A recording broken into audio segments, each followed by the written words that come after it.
You know, every day here on the Thom Hartmann Program, Louise and I and our team, Sean, Nate, Shira, Dave, Chase, Sue, Nigel, Ron, we all work to put together the very, very best show we possibly can. And there's an enormous amount of work that goes into the show. And one of the things that comes out of that is a lot of content, a lot of specific information that we go through and we dig out and, you know, we want to share with you. And Sue puts that into our newsletter every week. And I think you will, if you don't already receive our newsletter, it comes in email every day, about an hour after we're off the air, or maybe a couple hours after we're off the air. And Sue goes through and pulls literally every link to every story that we talked about and puts it into the newsletter. It's free.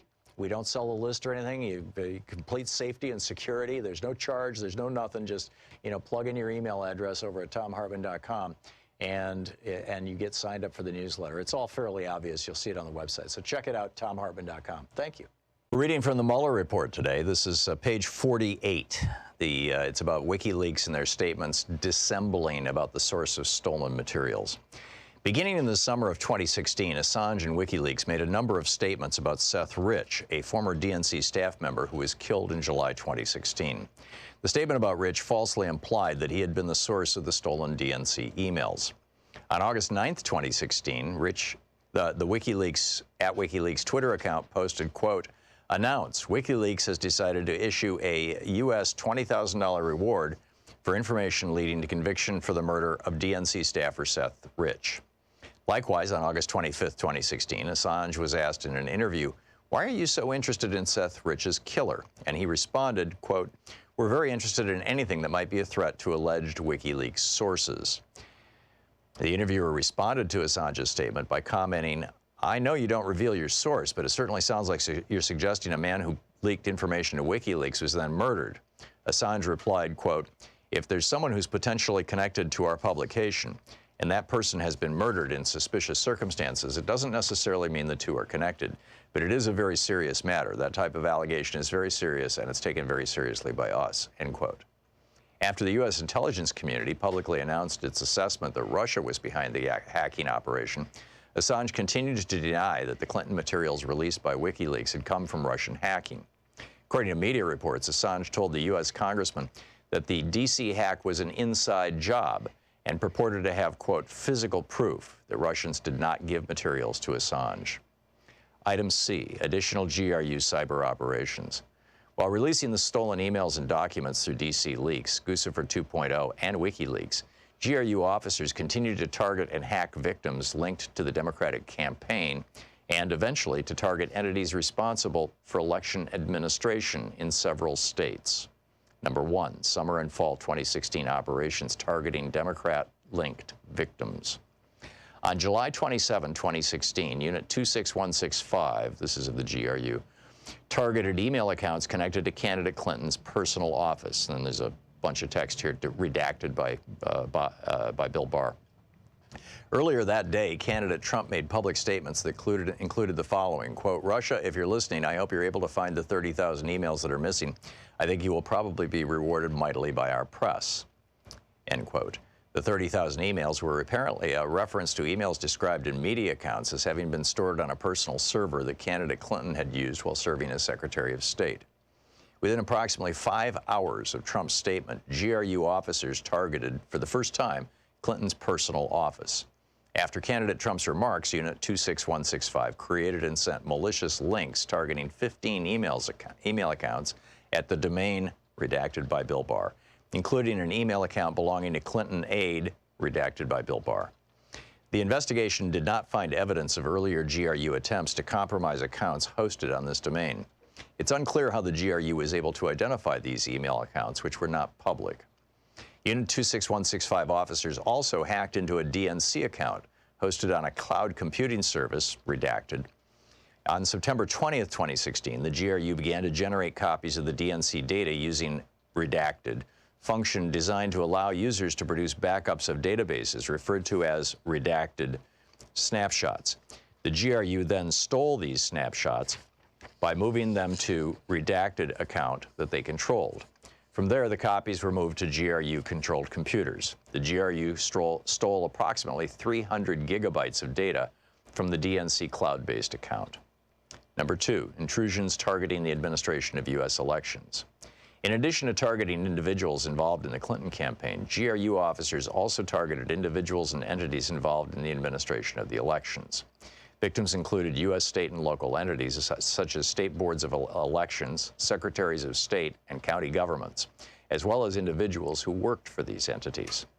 The GRU also targeted private technology firms responsible for manufacturing and administering election-related software and hardware, such as voter registration software and electronic polling stations. The GRU continued to target these victims throughout the elections in November 2016. While the investigation identified evidence that the GRU targeted these individuals and entities, the office did not investigate further. The office did not, for instance, obtain or examine servers or other relevant items belonging to these victims. The office understands that the FBI, the U.S. Department of Homeland Security, and the states have separately investigated that activity. By at least the summer of 2016, GRU officers sought access to state and local computer networks by exploiting known software vulnerabilities on websites of state and local government entities. GRU officers, for example, targeted state and local databases of registered voters using a technique known as SQL injection, by which malicious code was sent to the state or local website in order to run commands such as exfiltrating the database contents. In one instance, in approximately June 2016, the GRU compromised the computer network of the Illinois State Board of Elections by exploiting a vulnerability in the SBOE's website. The GRU then gained access to a database containing information on millions of registered Illinois voters and extracted data related to thousands of U.S. voters before the malicious activity was identified. Page 51. Actually, well, GRU officers scan state and local websites for vulnerabilities. It's the Mueller report. This is the Thom Hartmann Program. And greetings, my friends, patriots, lovers of democracy, truth, and justice, believers in peace, freedom, and the American way.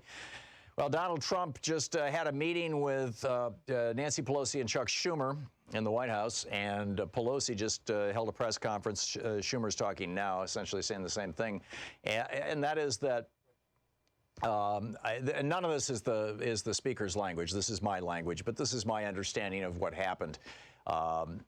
They went into the White House and said, hey, Thomas Jefferson built this giant infrastructure project. I mean, it started with Lewis and Clark, right, and the Louisiana Purchase. And then 100 years later, Teddy Roosevelt did a giant infrastructure project, the U.S. National Parks, a green infrastructure for our country. And we came to the president and said, hey, we're going to work with you collaboratively to create a brand new giant infrastructure project for the United States, including broadband infrastructure, roads and bridges, everything. Bring us into the 21st century. And she essentially said, you know, he's such a wimp, he took a pass on it. And the other part of this that I think is interesting is that, you know, yesterday Pelosi said Trump is covering something up. And apparently this morning, basically what he said was, A, I'm not covering anything up, and B, I'm not going to work with you until you stop investigating me. Which is what somebody who's covering something up would say, right? I mean, this guy is like, oh, this is insane. But there's another issue here that is a piece of this, and there's a huge story, absolutely huge story today in the New York Times that is being, as far as I can tell, completely ignored by the electronic media that you need to know about. And this is, I predict, this is going to be one of the principal issues on which the 2020 election, at least for president, turns. And that's trade. I got an email from Donald Trump. As you know, if you just tuned in, I've been telling this story for years now. Back in 2015 when Trump announced, well, actually it was sometime after he announced, but I thought, okay, there's a freak show going on here. I want to get on this guy's mailing list. So I sent $5 to his campaign in the name of Fred Flintstone. I hope that's not a campaign finance crime. If it is, I plead guilty, I guess. But in any case, I've been getting emails ever since addressed to Fred. And here's one of the most recent ones. Fred, China is cheating the system. Now, these emails are going out to tens of millions of Americans who have donated to the Trump campaign, right? Dirty bureaucrats in Washington have allowed China to take advantage of our great nation for far too long. We've been a piggy bank that everyone wants to raid and exploit. No more! Trump is taking long overdue action by standing up to China's unfair trade policies and defending America's intellectual property, something cheating Obama would never have done. President Trump is fighting for you, but as always, he wants to make sure he gets your input on this key issue. Please take our America versus China survey. And then, of course, you click on the survey and it immediately takes you to a page that asks you for money. Now, that's not the big story. The big story is what's kind of following that. And that is what Xi Jinping did yesterday and today in China that I'm not seeing any reference to at all, which is pretty mind-boggling. The Long March, well, if you talk to a person from China and you say Long March, that's like talking to an American and saying the Boston Tea Party. It's part of the foundation myth, the mythology, and it's not a myth, by the way. It actually happened, but I mean, I'm using the term in the sociological / political context.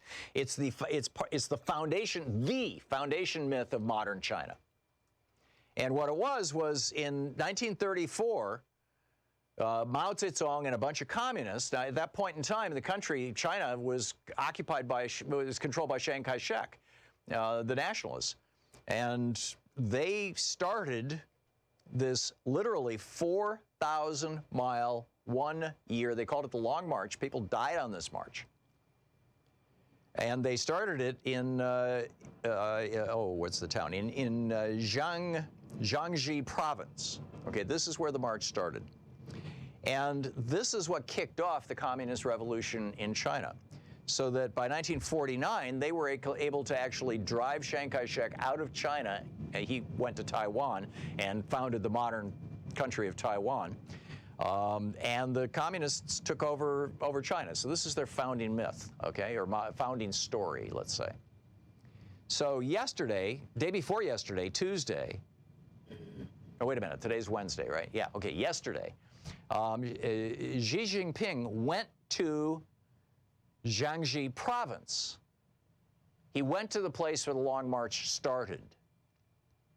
And he spoke at the site of the start of the Long March. This would be like an American president going to where the Boston Tea Party started, at the wharf in Boston, or maybe the Gettysburg Address. Although this is more a founding, but we kind of rebooted our country. In any case, he goes there and he says, "Now there is a new Long March, and we should make a new start." That's a verbatim quote from Xi Jinping, the president or whatever, emperor of China.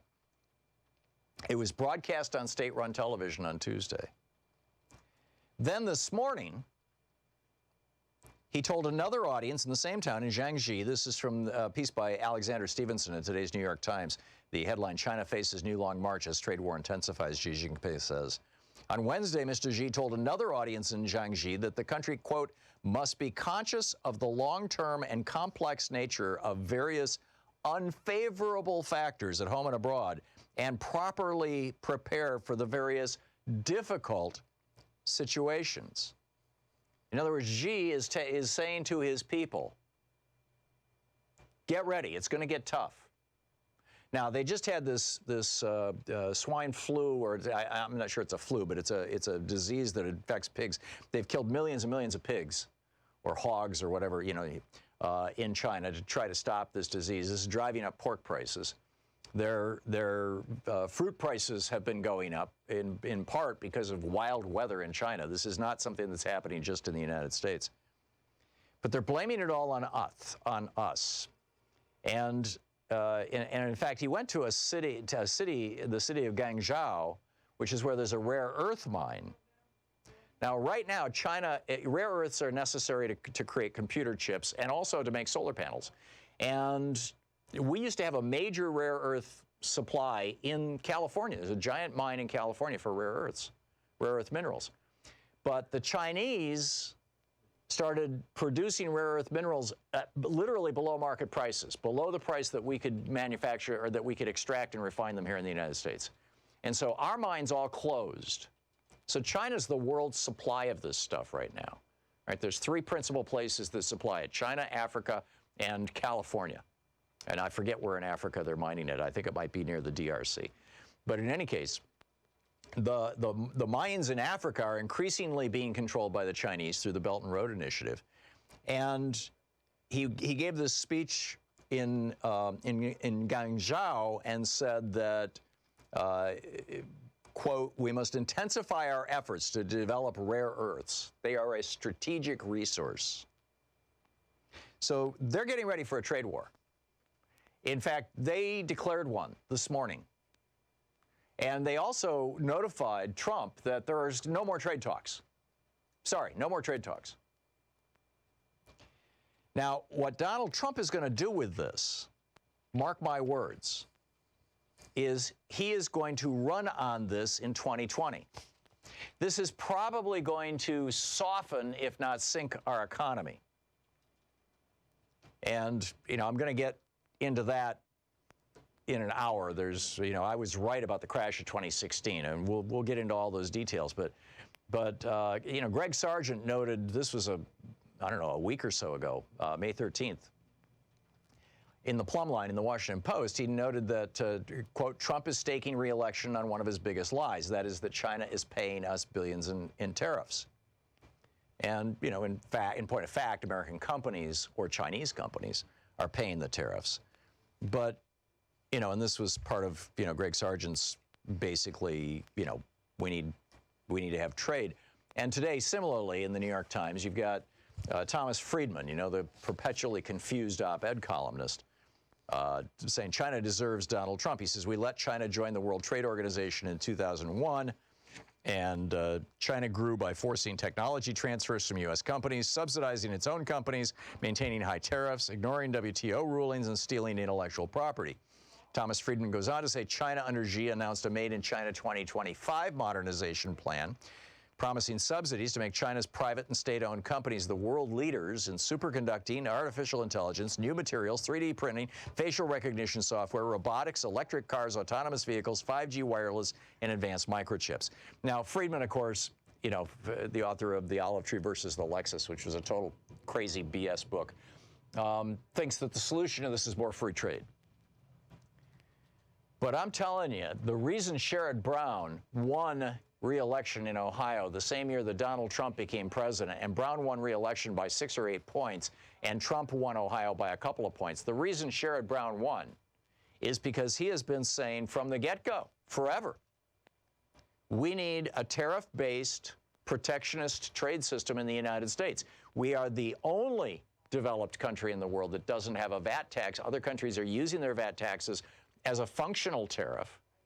And many of these countries actually literally have tariffs. So, this is the situation that we're facing right now, is that this, basically we have to reboot our trade systems. I have been saying this on this program for 15 years. This whole embrace of called free trade back in the 90s was crazy.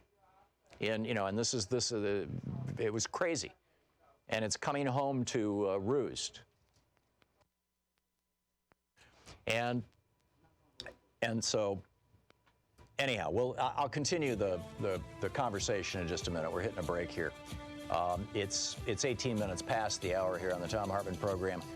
What are your thoughts on trade? Do you think you want to argue with me? You want to agree with me? I am of the opinion that if Donald Trump essentially declares a trade war and says, okay, America, we're going to have some tough times, but it's going to be worth it, that a lot of Americans are going to be with him, and he might win the presidency on that. This is the Thom Hartmann Program. And this has been an issue that the Democrats, outside of the Clinton wing of the party, the Democrats have been saying since the 90s, no free trade.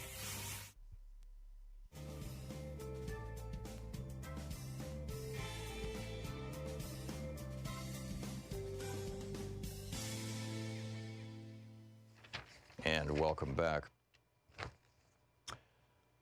let's see here. Whoop, there we go.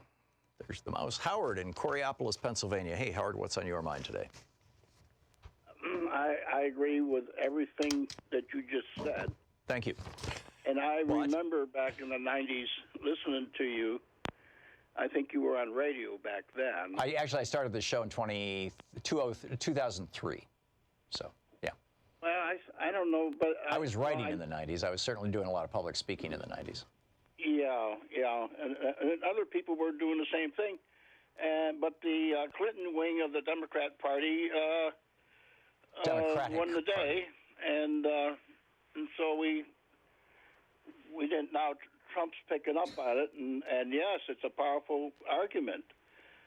But I didn't call you for that reason. I want to ask you a question about the impeachment process. Mm-hmm. That the people who want to impeach Trump right now want to use the process to get answers to questions. The stronger subpoena power, Trump can't ignore it because he's now being impeached.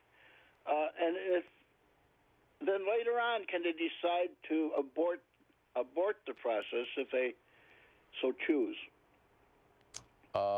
Yes. Yeah. There is absolutely no problem with the House Judiciary Committee forming an impeachment committee, essentially, or inquiry, I guess is the word, conducting that inquiry, and then at the end of the inquiry saying, we really didn't find anything impeachable here. See you later. Yeah, and you see what I'm saying? He said he's ignoring all the subpoenas, and the impeachment process has a lot more stronger. He has to answer to the impeachment process. Am I right? Yes. Yeah. Well, the Supreme Court, where it's most important, I think, Howard, is that the Supreme Court is much more likely, since impeachment is in the Constitution.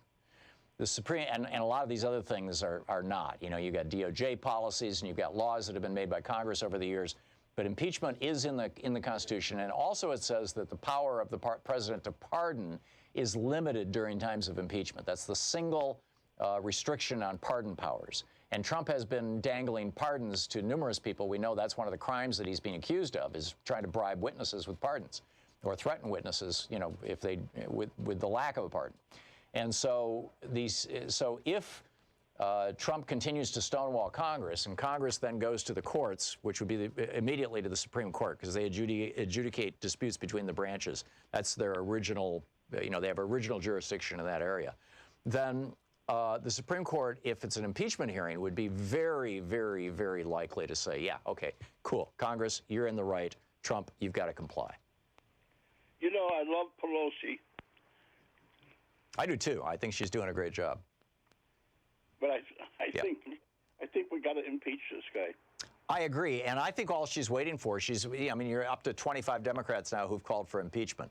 There's in the neighborhood of 300 Democrats between the House and the Senate. So, when she gets past 150, I think that she's going to pull the trigger. But she's basically taking the temperature of her own caucus, which is, I think, a good thing.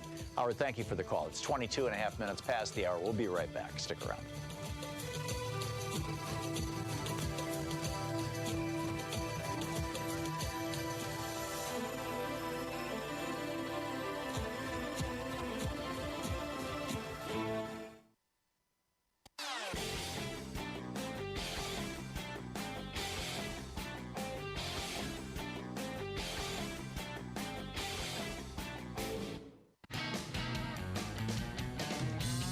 Welcome back. Thom Hartmann here with you. So, if we do a Green New Deal, and if we do it right, it could be a great thing for America. I mean, back in the 1930s, Franklin Roosevelt, I think it was 1935, passed a law called the Buy America Act, which is still in place.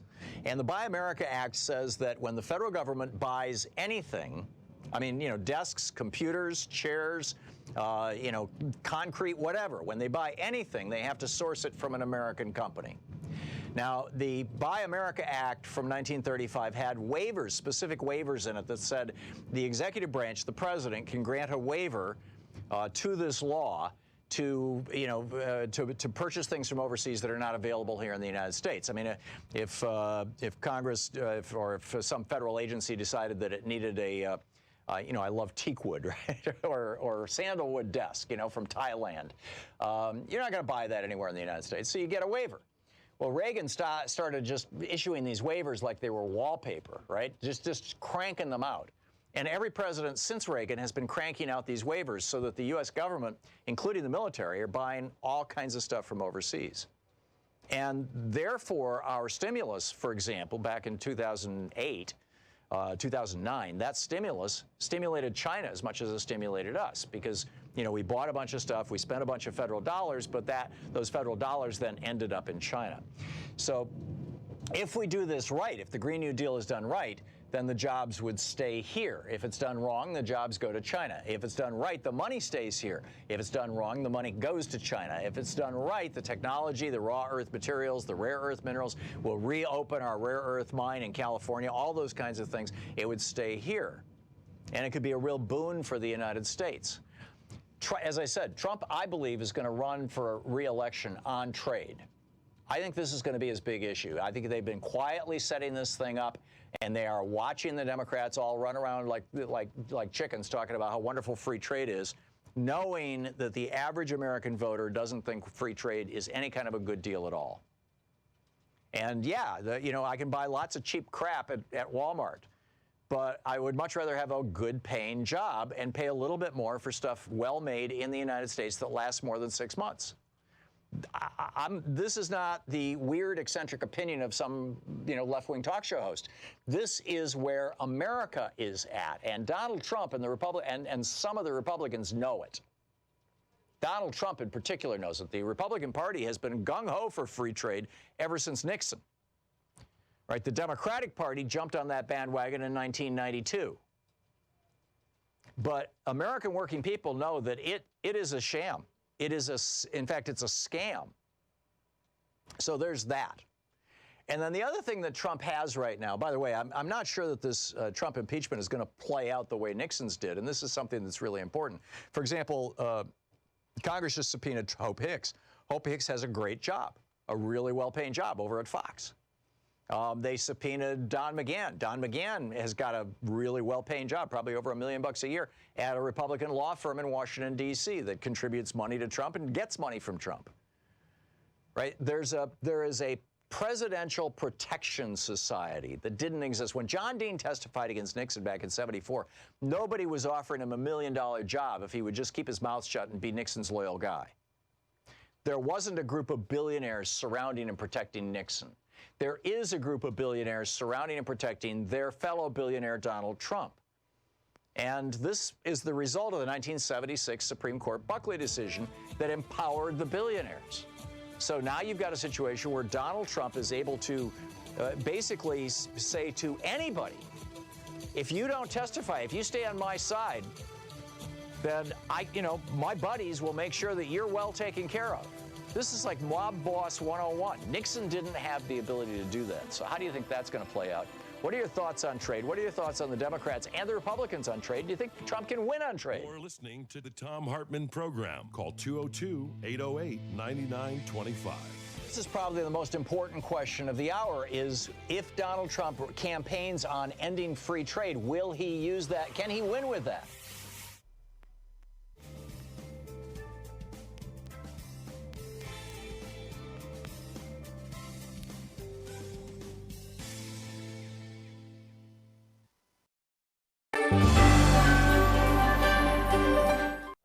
For our book club today, we're reading from a book edited by Cynthia McKinney. It's a compiled collection of essays titled How the U.S. Creates, shall we say, S-hole countries. I can't say that word on the air. And this is from her introduction, a deeper look at Trump's epithet, S-hole country. I wish I could take full credit for the idea of doing a book on President Trump's unfortunate characterization of some countries as S-hole countries, verified recently by fired ex-White House staffer Omarosa Manigault. The idea was brought to me by a Facebook friend, and I immediately saw the brilliance of that idea. Although at the time the president tried to walk back the revelation that he used such language to describe certain countries, he couldn't help himself. And during the visit of Nigeria's president to the White House, he doubled down on that characterization, saying that certain countries were tough places to live. It was only recently that Omarosa confirmed that, yes, the president had described certain countries as asshole countries. The media had a field day with the, at the time, alleged remarks. Steve Dempsey of the Bay Area News Group compiled a slideshow of cartoons from national news outlets that lambasted the president. Lambasted, whatever it is. The Mercury News Online ran the slideshow that included hilarious cartoons by Rick McKee at the Augustus Chronicle and Bob Englehart with Kago Cartoons and others. Mark Schuller, writing in the Huffington Post, noted, Haiti has been targeted for its decisive role in challenging what Southern planters, including 8 U.S. presidents, called a peculiar institution.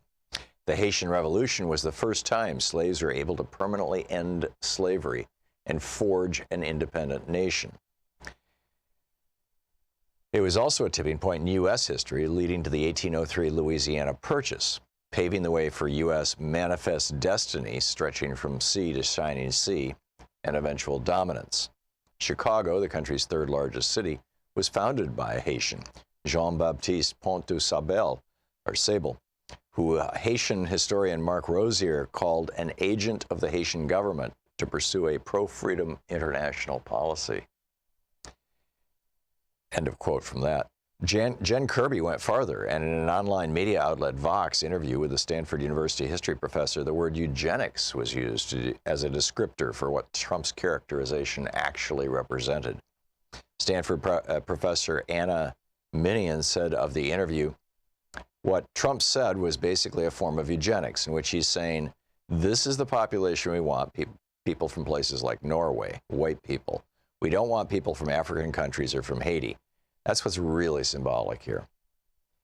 Minion makes it clear that in the U.S. immigration debate, legality became a proxy for race without anyone overtly talking about it. Ryan Teague Beckwith and Maya Roden of Time magazine added their 2 cents worth to the discussion of the president's choice of words by choosing to discuss the immigration laws that occasioned Trump's telling words. They began the discussion this way. President Donald Trump's S-hole countries comment ricocheted around the world, spurring criticism from U.S. allies, rebuttals from Americans with roots in those countries, and condemnation from some in his own party. Reaction was swift around the world, including from those countries so characterized by the president. Zambia even humorously featured Trump's words in a tourism advertisement at Appeal. My Facebook friend thought that the president's words should occasion a deeper look at what these so-called S-hole countries were, how they were created, and why they continue to exist. And that is exactly what the contributors to this book do. Sort of like the proverbial turtle sitting on a fence post, you know these countries didn't get the way they are without some help.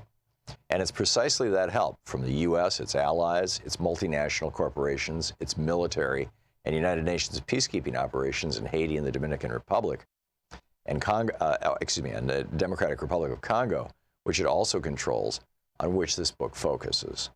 Thus, the U.S. relationship to conditions in these countries is clear from U.S. military occupation of Haiti, financing of death squads in El Salvador, and support for dictators in all of them, indeed, all across the African continent.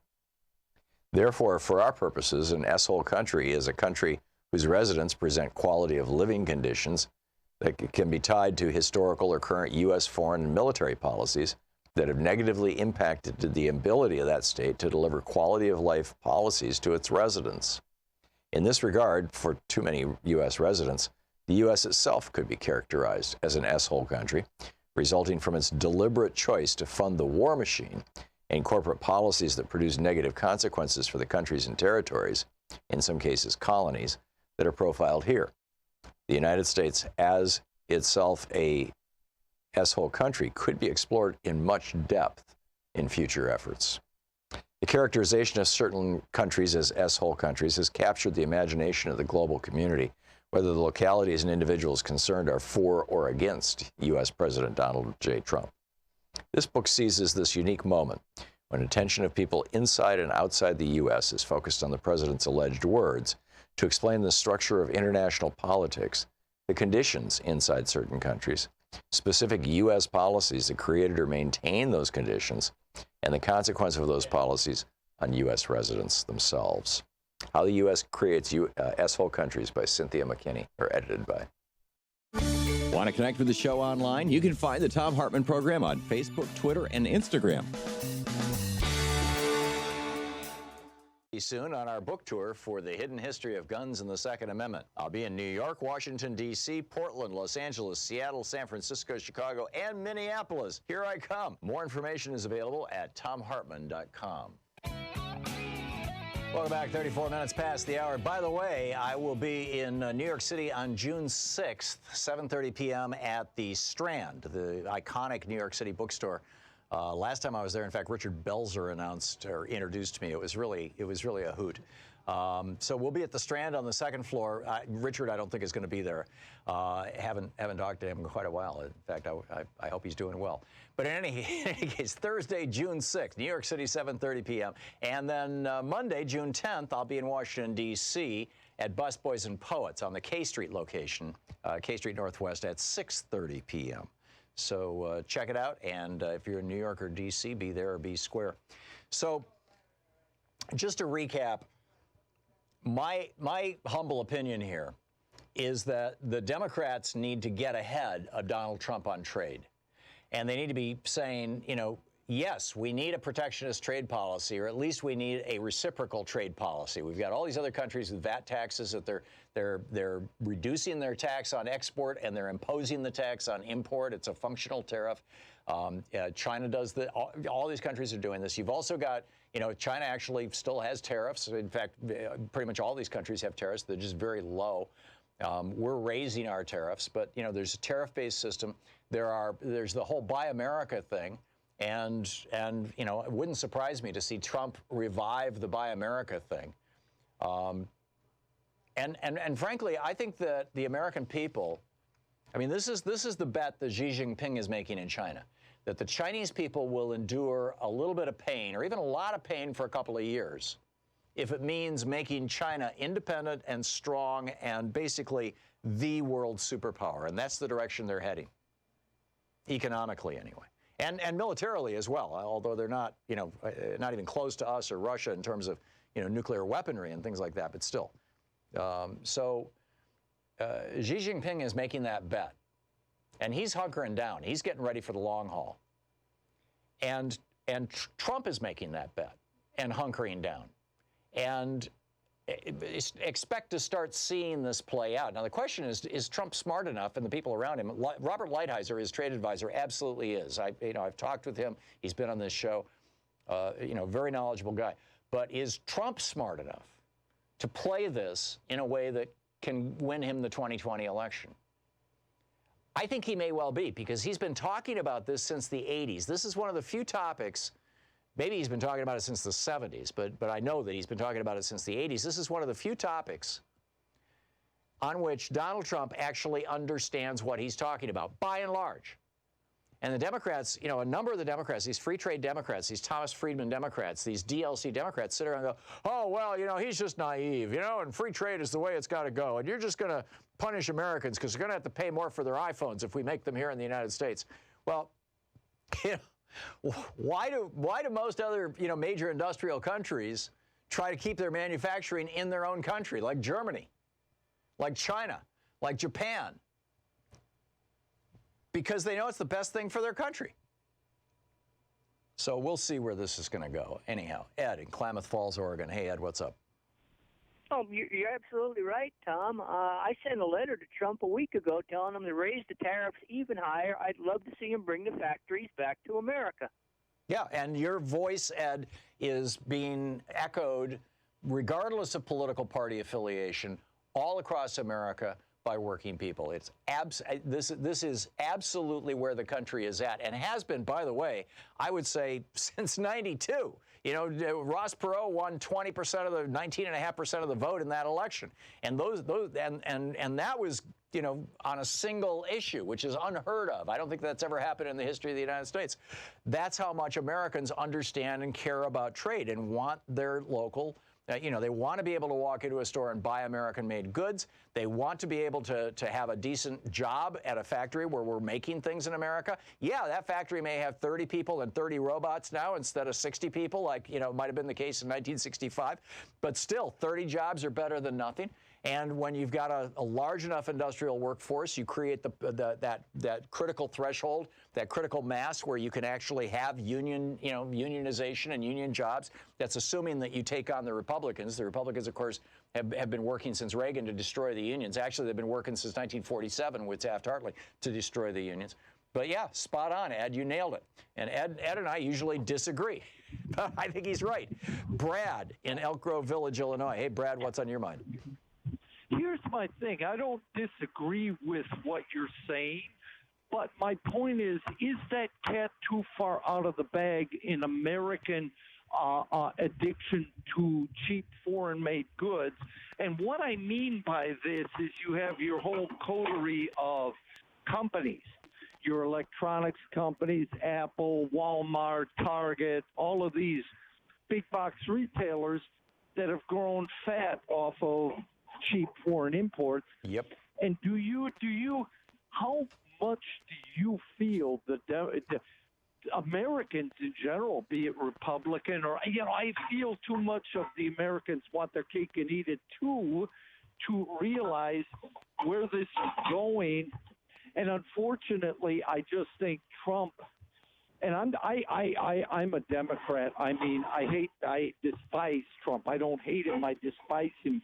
But my point being is that he's militant because he's a militarist and aggressive. He's better positioned psychologically to do this war, but to do this trade war.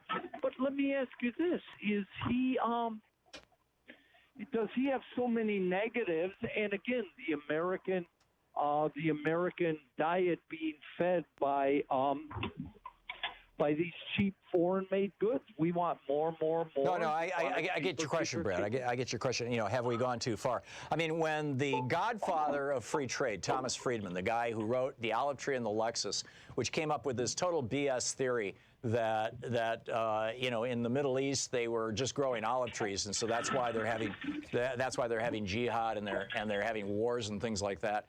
And whereas in Japan they focused on quality and manufacturing, and that's why they have the Lexus, and therefore and free trade. When in fact Japan protected their markets on behalf of Honda and Toyota. I believe Honda owns Lexus. In fact, back in the 50s and the 70s, they were protecting their domestic markets. They still do to this day. And the Lexus came about as a result of government subsidies, government preferential treatment, government tax things. So Friedman has been wrong about trade forever. And in today's New York Times, he says, and I quote, Trump's instinct that America needs to rebalance its trade relationship with Beijing before China gets too big to compromise is correct. And it took a wrecking ball like Trump to get China's attention.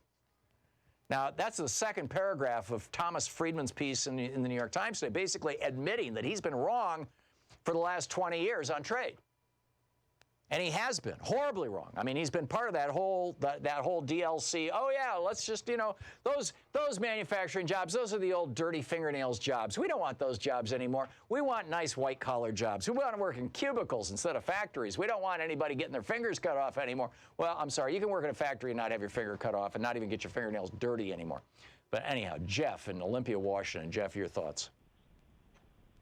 Well, I agree with you wholeheartedly. I'm 73 years old. I just retired, and I've been around the world, and I've seen a lot of. I lived in Malaysia, and I saw that country after 10 years of independence almost tear itself apart because the political parties had difficulties, and they weren't dealing with it, and it has to do with giving people jobs. Right. period. Right. And if Or the not Democrats necessarily don't- giving people jobs, because that's what Franklin Roosevelt did with the CCC. But it's more, I mean, what the sales pitch from the DLC was, we're going to seed the ground for new jobs, new white-collar jobs. We'll be the software engineers to the world while they make the hardware over there in China.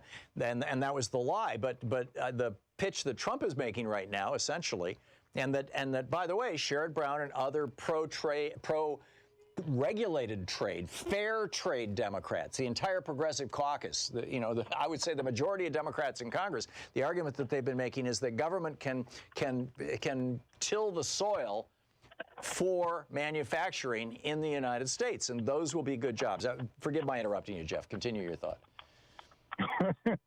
Well, no, I agree with you wholeheartedly. And if they don't get out ahead of this and really start pushing for it, it's like 1/3 of our middle class is just gone. Yeah. Yeah, and it's been gone since we adopted these free trade policies. Jeff, spot on. Jeff, thanks a lot for the call. Don in Winfield, Indiana. Hey, Don, your thoughts? Hey, Tom, how are you? Good. What's on your mind? Hey, I just started my timer on my clock. It's 11:44. I wanted to see how long it was till you couldn't argue my facts anymore, and then you hung up on me like every other left-wing talk show host does. Okay. That being said, I had to pinch myself. I could not believe. I listen to your show all the time. It's actually very entertaining, especially when I need a good laugh.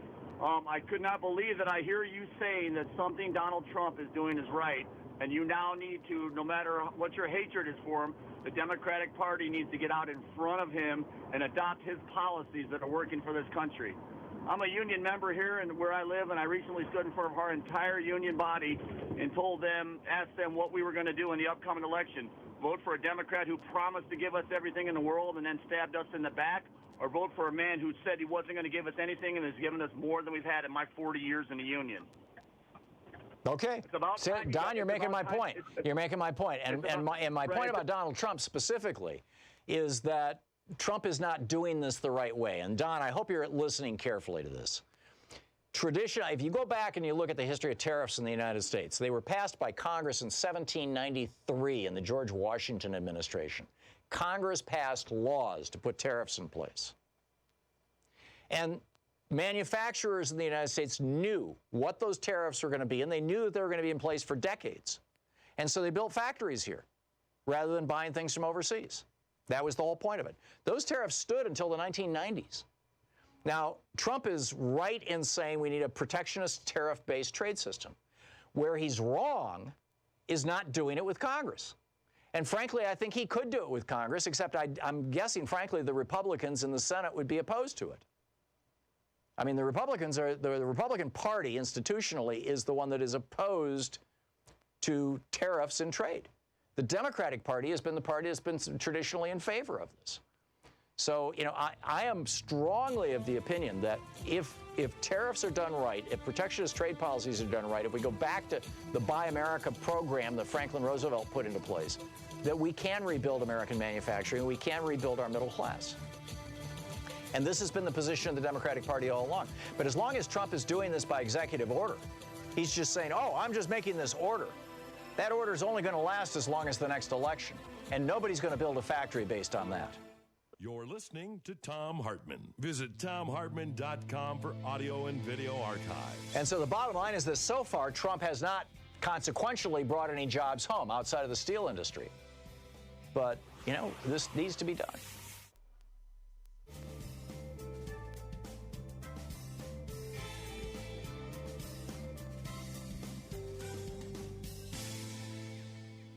Welcome back. Randy in Ottawa, Iowa. Hey, Randy, what's on your mind?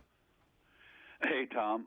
I'd like to comment on just a quick thing about I think that the Democrats' policy on free trade is a big mistake, and it has been ignored way too long. But now I want to get to the meat and potatoes of my comment, and that is that everything that Trump has done has been like the P.T. Trump, Barnum Trump show of extravagant craziness. And when he goes about this trade negotiation, or when he, with all this boisterous accusations and all these baseless accusations and things like that, rather than going about it like a politician and a man who was looking out for Wall Street and the American people, which would be a value-added tax should have come to play back in the 90s, as you were alluding to earlier when this free trade thing started. But now that we're here and we do run such massive deficits in trade, that they should have used a small incremental VAT tax across the board. In other, all trading partners, we're going to build 3% across the board, and then we're going to look at this in 6 months. Yeah. And then once we see how it works, a 3% VAT tax across the board on fuel, whatever, would not damage the economy or blow the economy up or put farmers in bankruptcy court this fall. Right. By the way, it's on now. If I could just recalibrate this, Randy, I agree with you. Although it could be a VAT tax. The problem with VAT taxes are, instituting one is it's going to require Congress. They're complex. It's going to take a long time to work it out. You could do the same thing with tariffs. But it didn't start in the 90s. When Ronald Reagan became president, the United States was the largest manufacturer of finished goods in the world. We were the largest importer of raw materials in the world, and we were the largest creditor in the world. More countries owed us money than any other country in the world, and they owed us more money than any other country in the world. We imported iron ore and bauxite to make steel and aluminum. We turned that into washing machines and cars and all kinds of stuff, and we exported them all over the world. By the time George Herbert Walker Bush left the White House, after 12 years of Reaganism, right, 12 years of Reagan-Bush policies, the United States had become the largest importer of finished goods in the world, the largest exporter of raw materials. We were exporting coal, iron ore, and wood products, and the largest debtor in the world because of Reagan's deficits and because of the trade deficits. We started having trade deficits during the Reagan administration. That's when this all began. Back to you, Randy. Thank you for clarifying that, because you've enlightened me. What a great show. Tom, I love you, and you are a sound voice in this craziness that we call Thank you very much, Randy. I appreciate Yep. your kind words, and thank you for the call. And thanks for watching us on Free Speech TV. But this is the bottom line. There have been, the Ross Perot voices, and they've been prominent in the Democratic Party forever, saying that if we let these jobs go overseas, a lot of them are never going to come home, which is true, by the way, because of automation and robotics. A lot of them are never going to come home, and it's going to wipe out the middle class. And sure enough, that's exactly what has happened. And Trump is riding this new NAFTA deal, his Mexico-Canada free trade agreement. Not that different from the old NAFTA, but hey, it's branding. Trump understands branding. And the so-called trade war with China, we're still buying cheap stuff from other countries, right? It'll just go to Malaysia or India. It's not this. Well, I'll continue the rant right after this. Stick around. We'll be right back.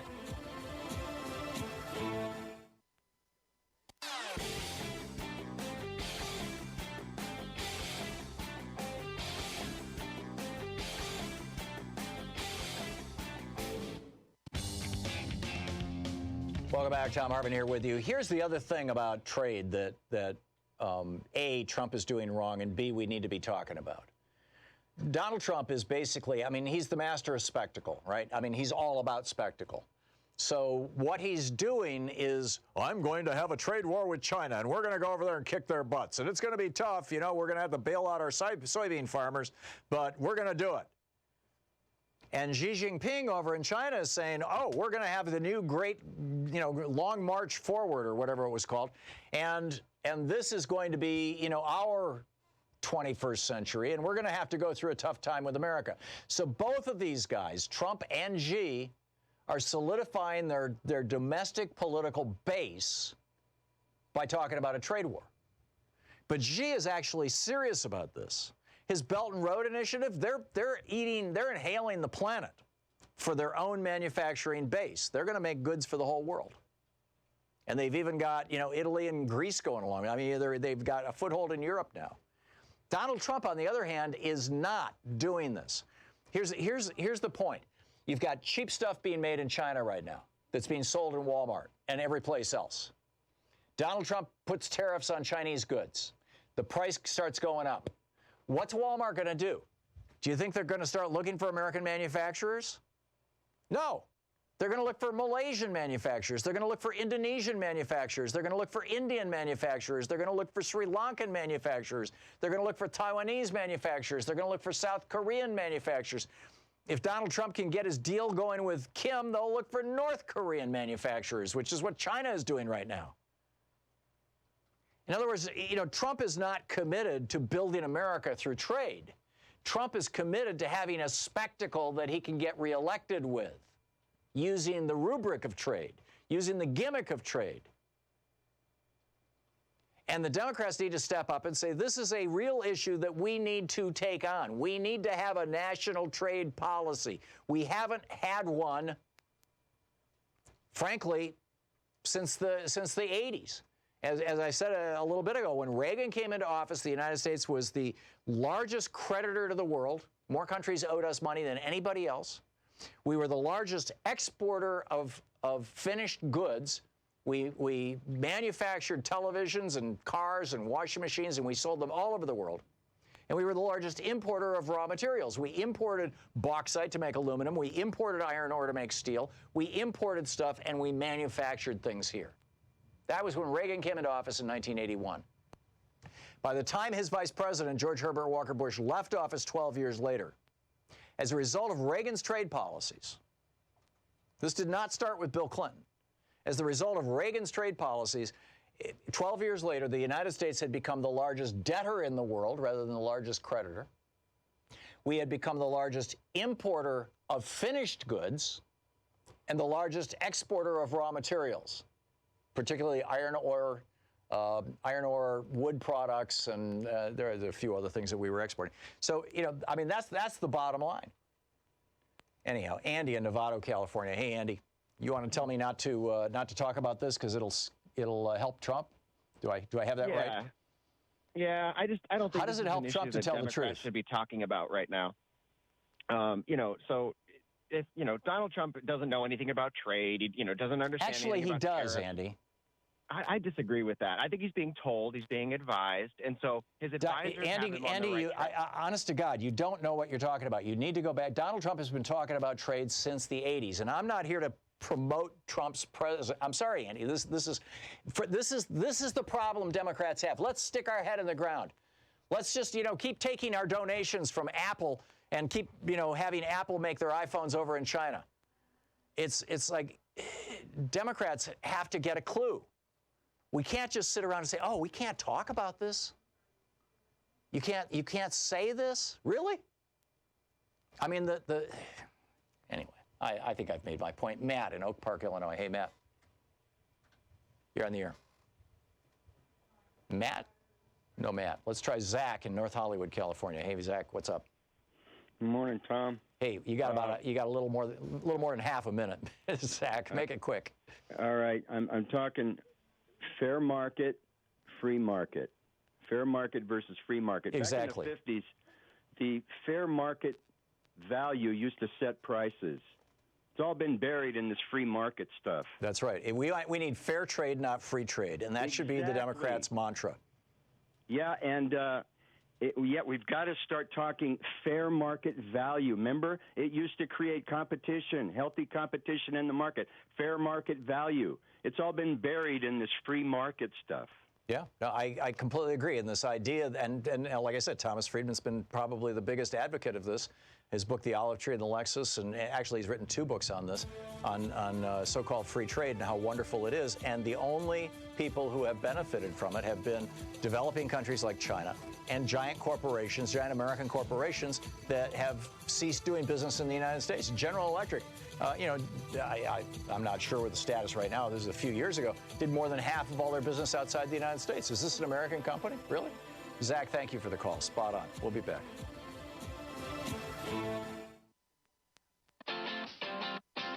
You're listening to Thom Hartmann.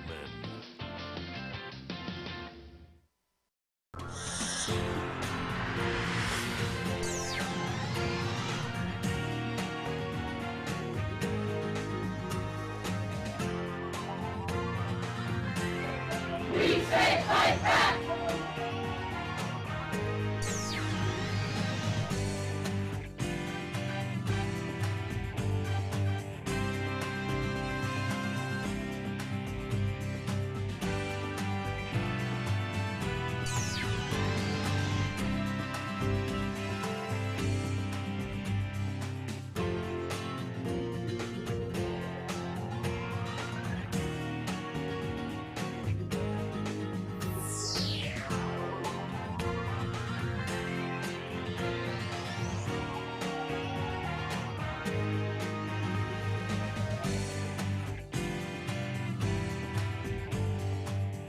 You know, every day here on the Thom Hartmann Program, Louise and I and our team, Sean, Nate, Shira, Dave, Chase, Sue, Nigel, Ron, we all work to put together the very, very best show we possibly can. And there's an enormous amount of work that goes into the show.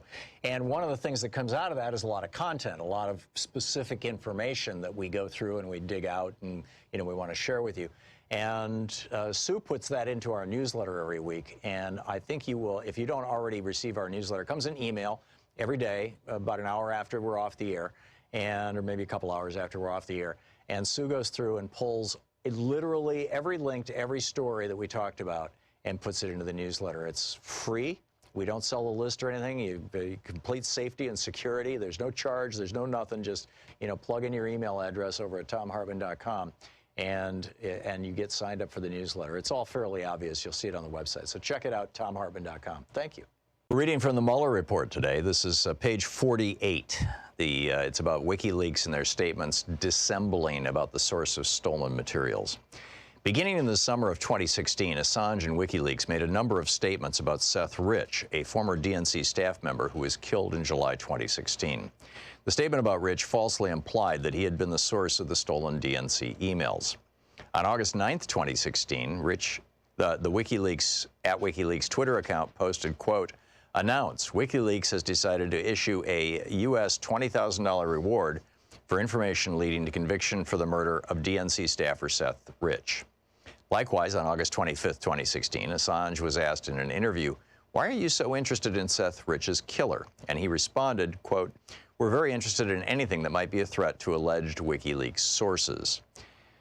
The interviewer responded to Assange's statement by commenting, "I know you don't reveal your source, but it certainly sounds like you're suggesting a man who leaked information to WikiLeaks was then murdered." Assange replied, quote, "If there's someone who's potentially connected to our publication, and that person has been murdered in suspicious circumstances, it doesn't necessarily mean the two are connected. But it is a very serious matter. That type of allegation is very serious, and it's taken very seriously by us," end quote. After the U.S. intelligence community publicly announced its assessment that Russia was behind the hacking operation, Assange continued to deny that the Clinton materials released by WikiLeaks had come from Russian hacking. According to media reports, Assange told the U.S. congressman that the D.C. hack was an inside job and purported to have, quote, "physical proof" that Russians did not give materials to Assange. Item C, additional GRU cyber operations. While releasing the stolen emails and documents through DC Leaks, Guccifer 2.0, and WikiLeaks, GRU officers continued to target and hack victims linked to the Democratic campaign and eventually to target entities responsible for election administration in several states. Number one, summer and fall 2016 operations targeting Democrat-linked victims. On July 27, 2016, Unit 26165, this is of the GRU, targeted email accounts connected to candidate Clinton's personal office. And there's a bunch of text here redacted by Bill Barr. Earlier that day, candidate Trump made public statements that included the following, quote, "Russia, if you're listening, I hope you're able to find the 30,000 emails that are missing. I think you will probably be rewarded mightily by our press," end quote. The 30,000 emails were apparently a reference to emails described in media accounts as having been stored on a personal server that candidate Clinton had used while serving as Secretary of State. Within approximately 5 hours of Trump's statement, GRU officers targeted, for the first time, Clinton's personal office. After candidate Trump's remarks, Unit 26165 created and sent malicious links targeting 15 email accounts at the domain redacted by Bill Barr, including an email account belonging to Clinton aide, redacted by Bill Barr. The investigation did not find evidence of earlier GRU attempts to compromise accounts hosted on this domain. It's unclear how the GRU was able to identify these email accounts, which were not public. Unit 26165 officers also hacked into a DNC account hosted on a cloud computing service, redacted. On September 20th, 2016, the GRU began to generate copies of the DNC data using redacted function designed to allow users to produce backups of databases referred to as redacted snapshots. The GRU then stole these snapshots by moving them to redacted account that they controlled. From there, the copies were moved to GRU-controlled computers. The GRU stole approximately 300 gigabytes of data from the DNC cloud-based account. Number 2, intrusions targeting the administration of U.S. elections. In addition to targeting individuals involved in the Clinton campaign, GRU officers also targeted individuals and entities involved in the administration of the elections. Victims included U.S. state and local entities such as state boards of elections, secretaries of state, and county governments, as well as individuals who worked for these entities. The GRU also targeted private technology firms responsible for manufacturing and administering election-related software and hardware, such as voter registration software and electronic polling stations. The GRU continued to target these victims throughout the elections in November 2016. While the investigation identified evidence that the GRU targeted these individuals and entities, the office did not investigate further. The office did not, for instance, obtain or examine servers or other relevant items belonging to these victims. The office understands that the FBI, the U.S. Department of Homeland Security, and the states have separately investigated that activity. By at least the summer of 2016, GRU officers sought access to state and local computer networks by exploiting known software vulnerabilities on websites of state and local government entities. GRU officers, for example, targeted state and local databases of registered voters using a technique known as SQL injection, by which malicious code was sent to the state or local website in order to run commands such as exfiltrating the database contents. In one instance, in approximately June 2016, the GRU compromised the computer network of the Illinois State Board of Elections by exploiting a vulnerability in the SBOE's website. The GRU then gained access to a database containing information on millions of registered Illinois voters and extracted data related to thousands of U.S. voters before the malicious activity was identified. Page 51. Actually, well, GRU officers scanned state and local websites for vulnerabilities. It's the Mueller report. Want to connect with the show online? You can find the Thom Hartmann Program on Facebook, Twitter, and Instagram.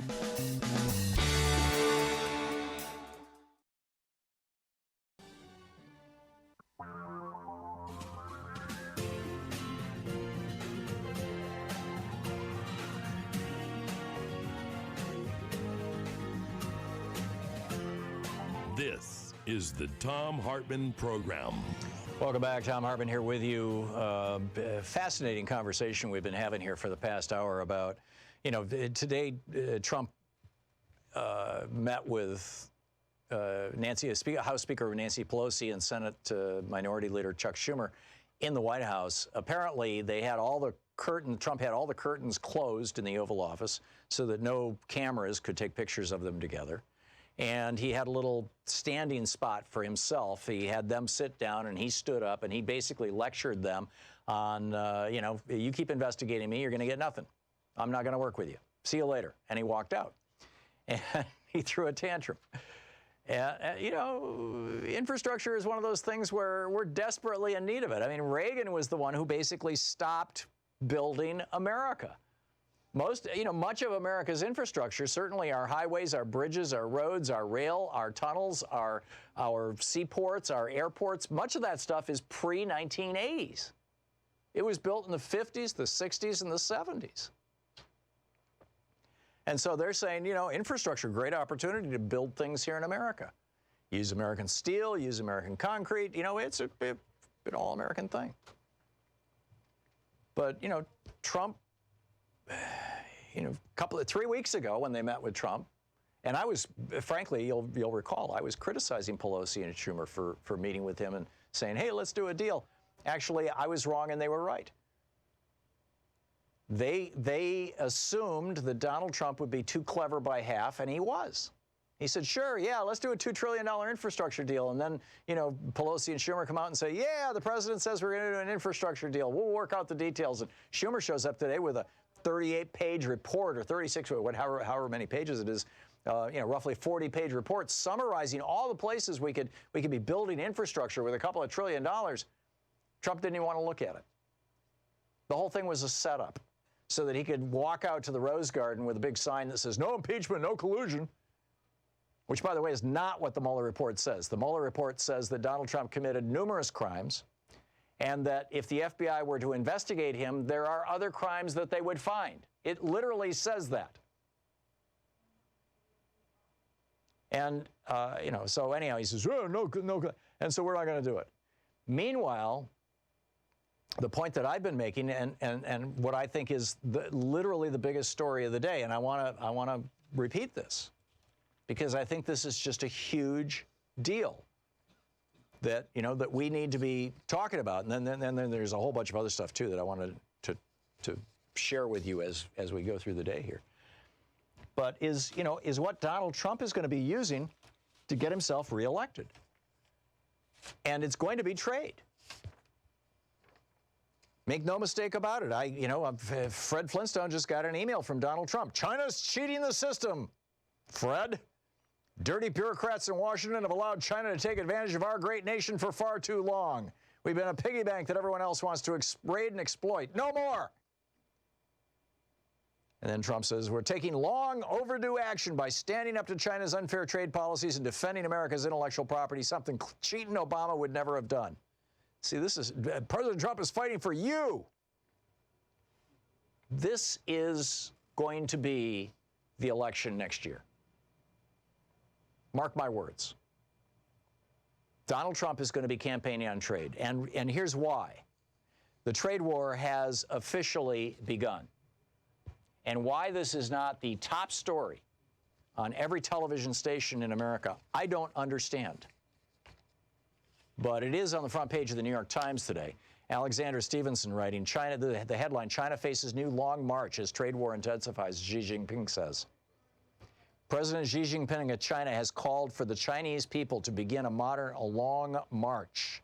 Now, what was the long march? This was a 4,000-mile, year-long march that the communists started from Jiangxi province in 1934.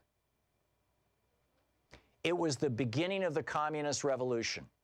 Chiang Kai-shek and the nationalists controlled China. I'm not sure if it was Zhang at that particular moment, but I'm pretty sure it was. And, well, in fact, yeah, the article says Chiang Kai-shek. And by 1949, they had won. Mao Zedong and the communists had taken over the country. They'd driven Chiang Kai-shek out of the country. He set up shop in Taiwan, which is, the founding of the modern Taiwan. So this is the Chinese, for the Chinese, this is like our Boston Tea Party. This was the moment when the modern nation was birthed in an economic crisis. And so Xi, yesterday in Jiangxi province, said there is now a new long march and we should make a new start. His trade people notified Trump and his trade people, no more trade talks. We're over. It's done. His comments were broadcast on state-run television on Tuesday. Prior to Tuesday, there had been basically no discussion in the state-controlled media in China about trade talks with the United States. No negative stuff about the United States. They were still holding out hope that they could work something out. And now they've said, screw it. We're going to go our own way.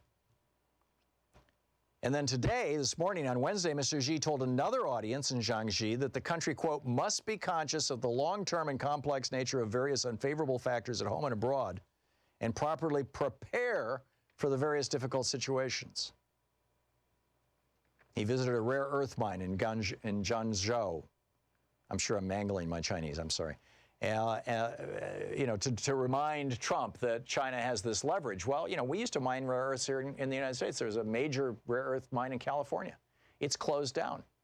It closed down decades ago because the Chinese were selling rare earth minerals, which are used, by the way, to make chips, computer chips, and solar panels and things like that. The Chinese were selling them below market. Nobody could compete. And outside of one rare earth mine in Africa and one in China, basically there's nobody else in the world producing rare earth minerals. So China is hunkering down for a giant war. Meanwhile, Greg Sargent over in the Washington Post, Trump is staking re-election on one of his biggest lies. Staking re-election. See, I mean, he's making my point. This election is going to be about trade.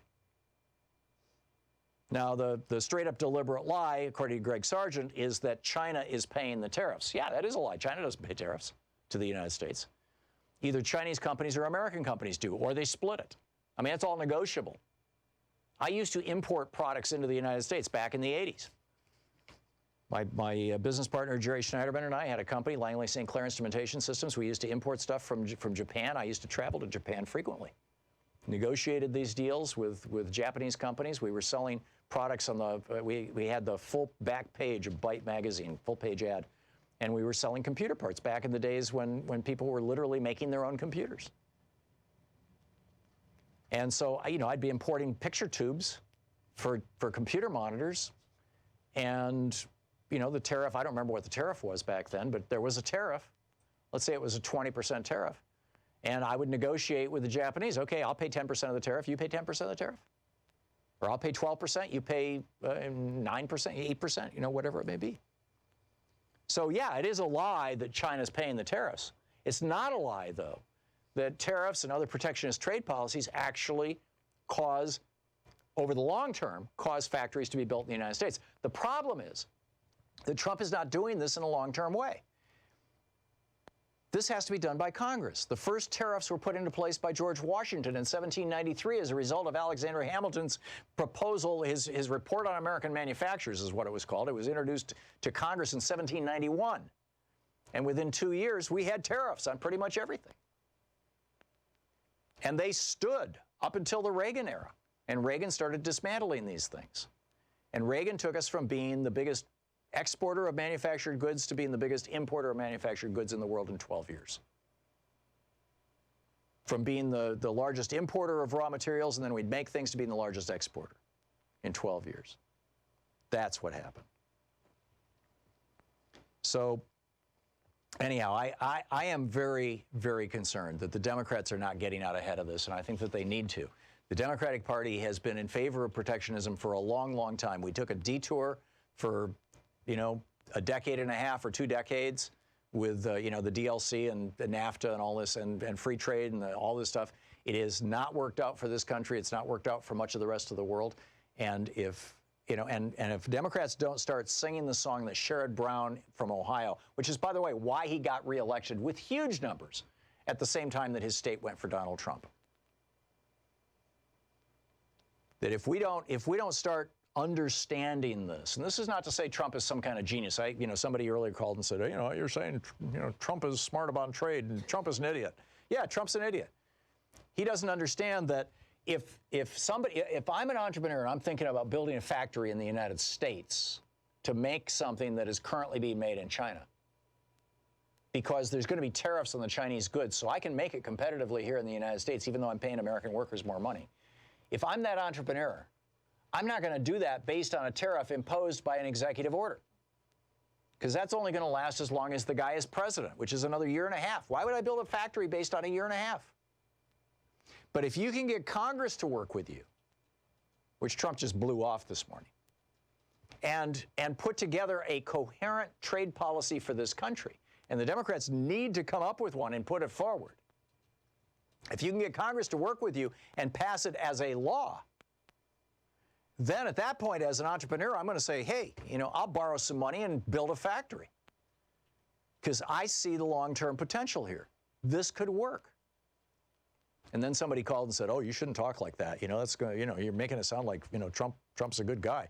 And I'm like, Trump is going to make it sound like Trump is a good guy. The Republicans are going to be pounding on the Republicans, by the way, who have always been free traders. It's always been Thomas Friedman, the Republicans, and a small part of the Democratic Party saying, oh, yeah, free trade is wonderful. We don't need to worry about fair trade.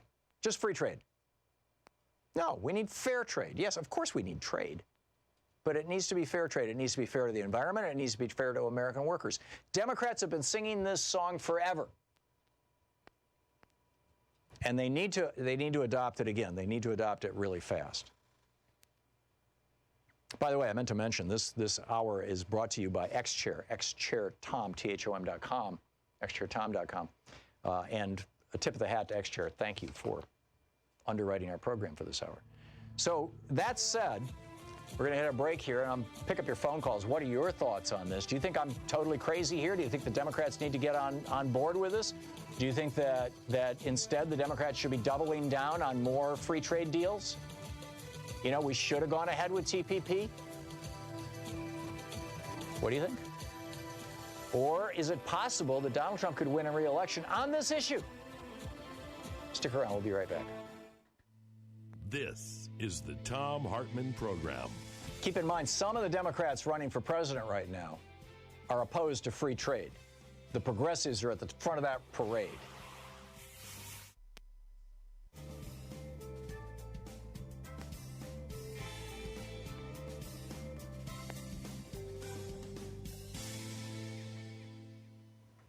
And welcome back. Jeff in Englewood, Colorado. Hey, Jeff, what's on your mind today? Hey, Tom, I think that you're talking about an awfully complex issue here. I still think that, Donald Trump might use this as a cudgel, but he can't help himself by wanting to wreck things rather than build things. Yes, he'll talk free trade, but I don't think that the corporations and the amount of profits they earn by these free trade policies, will they allow this to go forward? I just don't see that. So in so many ways, it boils back to, election reform. That until we get, election reform and representatives to craft tax and policy laws to get companies to be fair and balanced about what they're doing in the U.S., that it's not going to change. Yeah. No, I don't disagree with you, Jeff, and this is one of the major problems. And those same corporations have been sponsoring so-called free trade Democrats and so-called free trade Republicans forever, and sponsored the DLC and all that kind of stuff. And yeah, it was a giant party between the corporations and the politicians. But at least half of the Democratic Party is now in favor of fair trade rather than free trade. And I am not hearing anybody on the Republican side saying that they're supporting Trump. I think he's all alone on this. I mean, the Republicans control the Senate, and there is enough fair trade sentiment in the House. The Democrats would defect on this issue. If Trump went to Congress and said, let's put together an actual piece of legislation that specifies tariffs, let's identify, a couple thousand products that are strategic to our country, things that socks. You can't have an army without stockings, right? I mean, boots, textile. I mean, there's stuff that we had to just kind of stop making for civilian use and start making for the military in World War II. We don't make any of that stuff anymore in the United States. Identify those products and let's come up with a trade policy that works around those policies to make America strong again, right? Or make America stronger. And let's do that. I think it would work. The problem is, as you point out, Jeff, Trump is absolutely an incompetent negotiator. He's absolutely an incompetent manager, and he doesn't know what the hell he's doing in terms of running the government. He does know what he's talking about when it comes to trade, in as much as he understands that we've been basically robbed. Back to you, Jeff. Yeah, I will definitely agree that he knows how to speak and say the correct things about implementing what I would probably agree with, a fair trade policy, and implement laws and tariffs and taxation policies. I've always thought that, what would happen through the corporate infrastructure of Congress was to roll out a policy saying that, if you manufacture overseas, great, but if you make it more cost advantageous for them to bring their manufacturing back.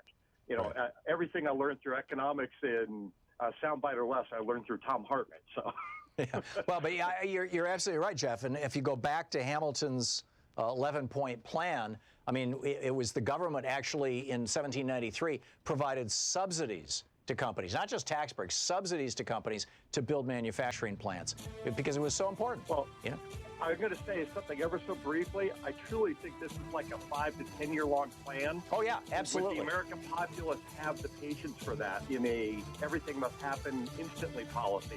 I think we do. Society that we have here. I think we do, but I think it's going to probably take an economic crisis to bring it about. Jeff, thank you for the call. We'll be right back. It's 22 minutes past the hour.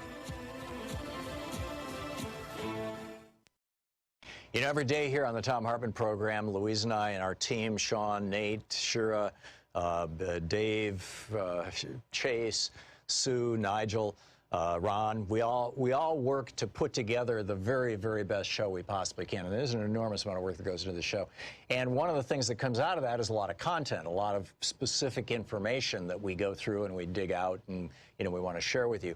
And Sue puts that into our newsletter every week. And I think you will, if you don't already receive our newsletter, it comes in email every day, about an hour after we're off the air, or maybe a couple hours after we're off the air. And Sue goes through and pulls literally every link to every story that we talked about and puts it into the newsletter. It's free. We don't sell a list or anything. You complete safety and security. There's no charge. There's no nothing. Just, plug in your email address over at thomhartmann.com and you get signed up for the newsletter. It's all fairly obvious. You'll see it on the website. So check it out, thomhartmann.com. Thank you. Want to connect with the show online? You can find the Thom Hartmann Program on Facebook, Twitter, and Instagram.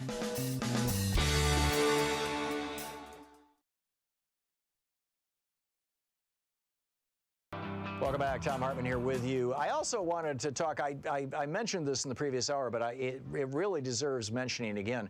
One of the reasons why we have not seen Donald Trump impeached up to this point has been that so many of the people who were participating in his crimes during his campaign and after the campaign during the transition period and in the early years of his presidency, so many of those people who were involved have kept their mouths shut. Unlike, the people around Nixon. The people around Nixon were like, oh my God, Nixon's going down. We're just going to tell the truth. Here's what's going on. John Dean, there's a cancer on the presidency. I'll tell you what happened. Jeb Magruder, here's what happened. Right? I mean, you just go through the list, right? And the reason why was because they didn't have any place, there was nobody willing to catch them if they fell. John Dean did not think that if he lied for Richard Nixon, that there was a billionaire who would offer him $1 million a year job in their law firm after he left. But that's exactly what's been happening to all the people in the Trump administration. You've got the Trump Protection Society. And these people who are being called to testify before Congress, they're now sitting on major six-figure and in some cases seven-figure jobs at major Republican law firms. Hope Hicks is working for Fox, for Rupert Murdoch. I mean, it's like Trump has got his protection circle around him. So, it's getting harder and harder to find the evidence, although I am concerned that it is coming down. By the way, here's a bunch of other things that I think are really worth pointing out. Deutsche Bank flagged all these transactions during the campaign where accounts of Jared Kushner at Deutsche Bank and of Donald Trump at Deutsche Bank were sending money to individuals inside Russia, among other places. Money, this looks like money laundering. And for some reason, they didn't tell law enforcement. They were supposed to. The law says they have to. For some reason, they didn't. Well, according to the Financial Times now, the Deutsche Bank has come out and decided we're not going to. Everybody's still speculating. Was it Supreme Court Justice Kennedy's son who is, involved with the Trump accounts at Deutsche Bank who decided not to tell the Treasury Department about money laundering? Or who was it? Who covered it up? Well, Deutsche Bank has now come out and said it's a software glitch. Seriously, this is 4 hours ago in Frankfurt, Financial Times. A software glitch at Deutsche Bank prevented some potentially suspicious transactions from being flagged to law enforcement. This is on the accounts of Donald Trump and his son-in-law, Jared Kushner, that were flagged in 2016 and 2017. And they say Deutsche Bank is working on correcting the error as quickly as possible. Right. So, back to your calls right after this. Stick around. It's coming up on 28 minutes past the hour. You're listening to the Thom Hartmann Program. Call 202-808-9925. In the media, 3 hours a day, 5 days a week, it's Thom Hartmann. We'll be right back.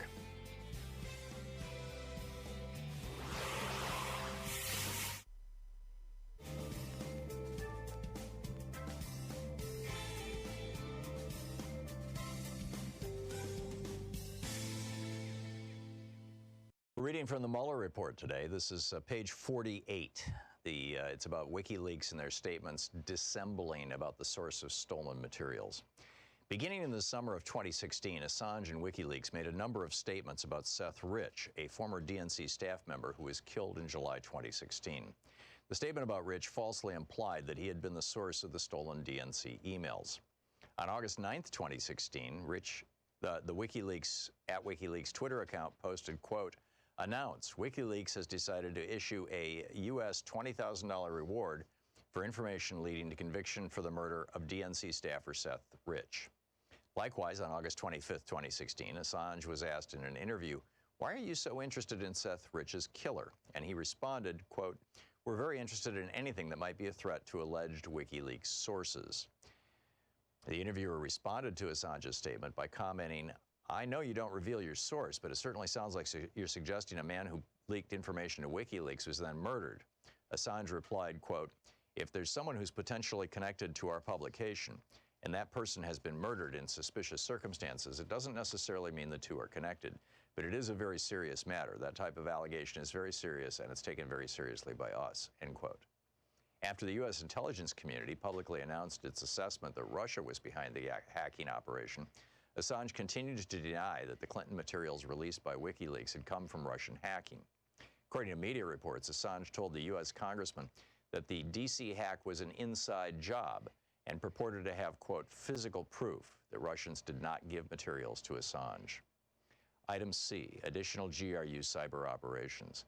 While releasing the stolen emails and documents through DC Leaks, Guccifer 2.0, and WikiLeaks, GRU officers continued to target and hack victims linked to the Democratic campaign and eventually to target entities responsible for election administration in several states. Number 1, summer and fall 2016 operations targeting Democrat-linked victims. On July 27, 2016, Unit 26165, this is of the GRU, targeted email accounts connected to candidate Clinton's personal office. And there's a bunch of text here redacted by Bill Barr. Earlier that day, candidate Trump made public statements that included the following, quote, "Russia, if you're listening, I hope you're able to find the 30,000 emails that are missing. I think you will probably be rewarded mightily by our press," end quote. The 30,000 emails were apparently a reference to emails described in media accounts as having been stored on a personal server that candidate Clinton had used while serving as Secretary of State. Within approximately 5 hours of Trump's statement, GRU officers targeted, for the first time, Clinton's personal office. After candidate Trump's remarks, Unit 26165 created and sent malicious links targeting 15 email accounts at the domain redacted by Bill Barr, including an email account belonging to Clinton aide redacted by Bill Barr. The investigation did not find evidence of earlier GRU attempts to compromise accounts hosted on this domain. It's unclear how the GRU was able to identify these email accounts, which were not public. Unit 26165 officers also hacked into a DNC account hosted on a cloud computing service, redacted. On September 20th, 2016, the GRU began to generate copies of the DNC data using redacted function designed to allow users to produce backups of databases referred to as redacted snapshots. The GRU then stole these snapshots by moving them to redacted account that they controlled. From there, the copies were moved to GRU-controlled computers. The GRU stole approximately 300 gigabytes of data from the DNC cloud-based account. Number 2, intrusions targeting the administration of U.S. elections. In addition to targeting individuals involved in the Clinton campaign, GRU officers also targeted individuals and entities involved in the administration of the elections. Victims included U.S. state and local entities such as state boards of elections, secretaries of state, and county governments, as well as individuals who worked for these entities. The GRU also targeted private technology firms responsible for manufacturing and administering election-related software and hardware, such as voter registration software and electronic polling stations. The GRU continued to target these victims throughout the elections in November 2016. While the investigation identified evidence that the GRU targeted these individuals and entities, the office did not investigate further. The office did not, for instance, obtain or examine servers or other relevant items belonging to these victims. The office understands that the FBI, the U.S. Department of Homeland Security, and the states have separately investigated that activity. By at least the summer of 2016, GRU officers sought access to state and local computer networks by exploiting known software vulnerabilities on websites of state and local government entities. GRU officers, for example, targeted state and local databases of registered voters using a technique known as SQL injection, by which malicious code was sent to the state or local website in order to run commands such as exfiltrating the database contents. In one instance, in approximately June 2016, the GRU compromised the computer network of the Illinois State Board of Elections by exploiting a vulnerability in the SBOE's website. The GRU then gained access to a database containing information on millions of registered Illinois voters and extracted data related to thousands of U.S. voters before the malicious activity was identified. Page 51. Actually, well, GRU officers scan state and local websites for vulnerabilities. It's the Mueller report. Want to connect with the show online? You can find the Thom Hartmann Program on Facebook, Twitter, and Instagram.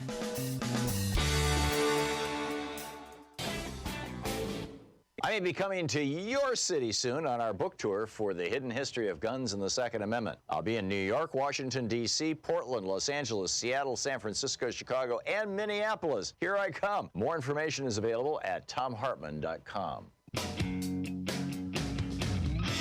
Welcome back. Thom Hartmann here with you. By the way, Thursday, June 6th, I'll be in New York City at the Strand, the iconic bookstore, 7:30 p.m. I'll be giving a talk on my new book, The Hidden History of Guns and the Second Amendment, and signing books. And on Monday, I'll be in Washington, D.C. at Busboys and Poets, the K Street Northwest location in Washington, D.C. That's at 6:30, whereas the New York City one is 7:30. So just, be there or be square. Diane in Monterey, California. Hey, Diane, what's on your mind? One of the things that I think is the biggest problem facing the U.S. and the world is the environment and the global extremes that are being created by global warming. So what I would like to see the U.S. do is something that ancient cultures were able to do, is build aqueduct systems from the areas that flood to the areas that have drought. That would create tens of thousands of U.S. jobs throughout the U.S. to create those aqueduct systems. They could be paid in... No, I get it, Diane, and that's actually already happening. I mean, there are giant pipes carrying water around California, Nevada, whatnot. I'm thinking the Mississippi, which floods year after year. It could be. You're not going to solve the floods. A and B. I want to keep the conversation on trade. Thanks a lot for the call, David in Gary, Indiana. Hey, David, what's on your mind? Tom, thanks for taking my call. Couldn't agree with you more in regards to trade. I grew up in Northwest Indiana my whole life, steel town, Gary, Indiana, and I've seen it decimated starting in 1980 to 1985, over 30,000 jobs leaving. I'm out at U.S. Steel every day, and I see huge hulk of empty buildings that used to be merchant mills. Yep. U.S. Steel used to produce what they used. They consumed. They made what they consumed. Train wheels. Your father was a tool and die guy. My father worked in a foundry. These are the things we have to bring back for good paying jobs. But on the cynical side, non-scientific, I don't think these jobs are coming back due to the fact, one, we have no infrastructure. I'm looking at empty buildings that'll take years and years and years to produce. And I would love to see the businesses come back. Of course, I drive a truck for a living. For every steel worker, there's 5 guys like me that depend on them. So you know how depressed we are losing 31,000 steel workers in the area. Right. And I don't feel that business is going to come back due to the reason it is more expensive to produce things in the United States. And what is corporations going to have to do? They're going to have to do what Henry Ford did. Pay his employees 3 times more so they could afford their own cars. I just don't see that happening anytime soon with the greed and lust of money in this world in Wall Street.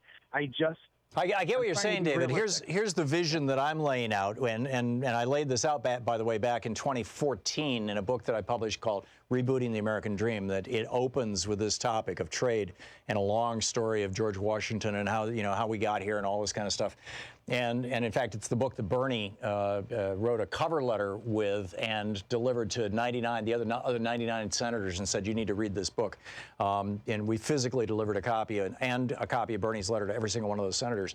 And what I'm suggesting is that we have a comprehensive national trade policy. China has a comprehensive international trade policy. All right, and the Belt and Road Plan is one piece of it, but they have a comprehensive plan that they've been following for 30 years, and it's gotten them to where they are. We could do the same thing, but we need to have a national consensus about it. You need to get Democrats on board with this thing. Democrats need to go back to their roots, back to pre-92, and say, yes, this is what we're all about. We're rejecting this whole Reaganism thing.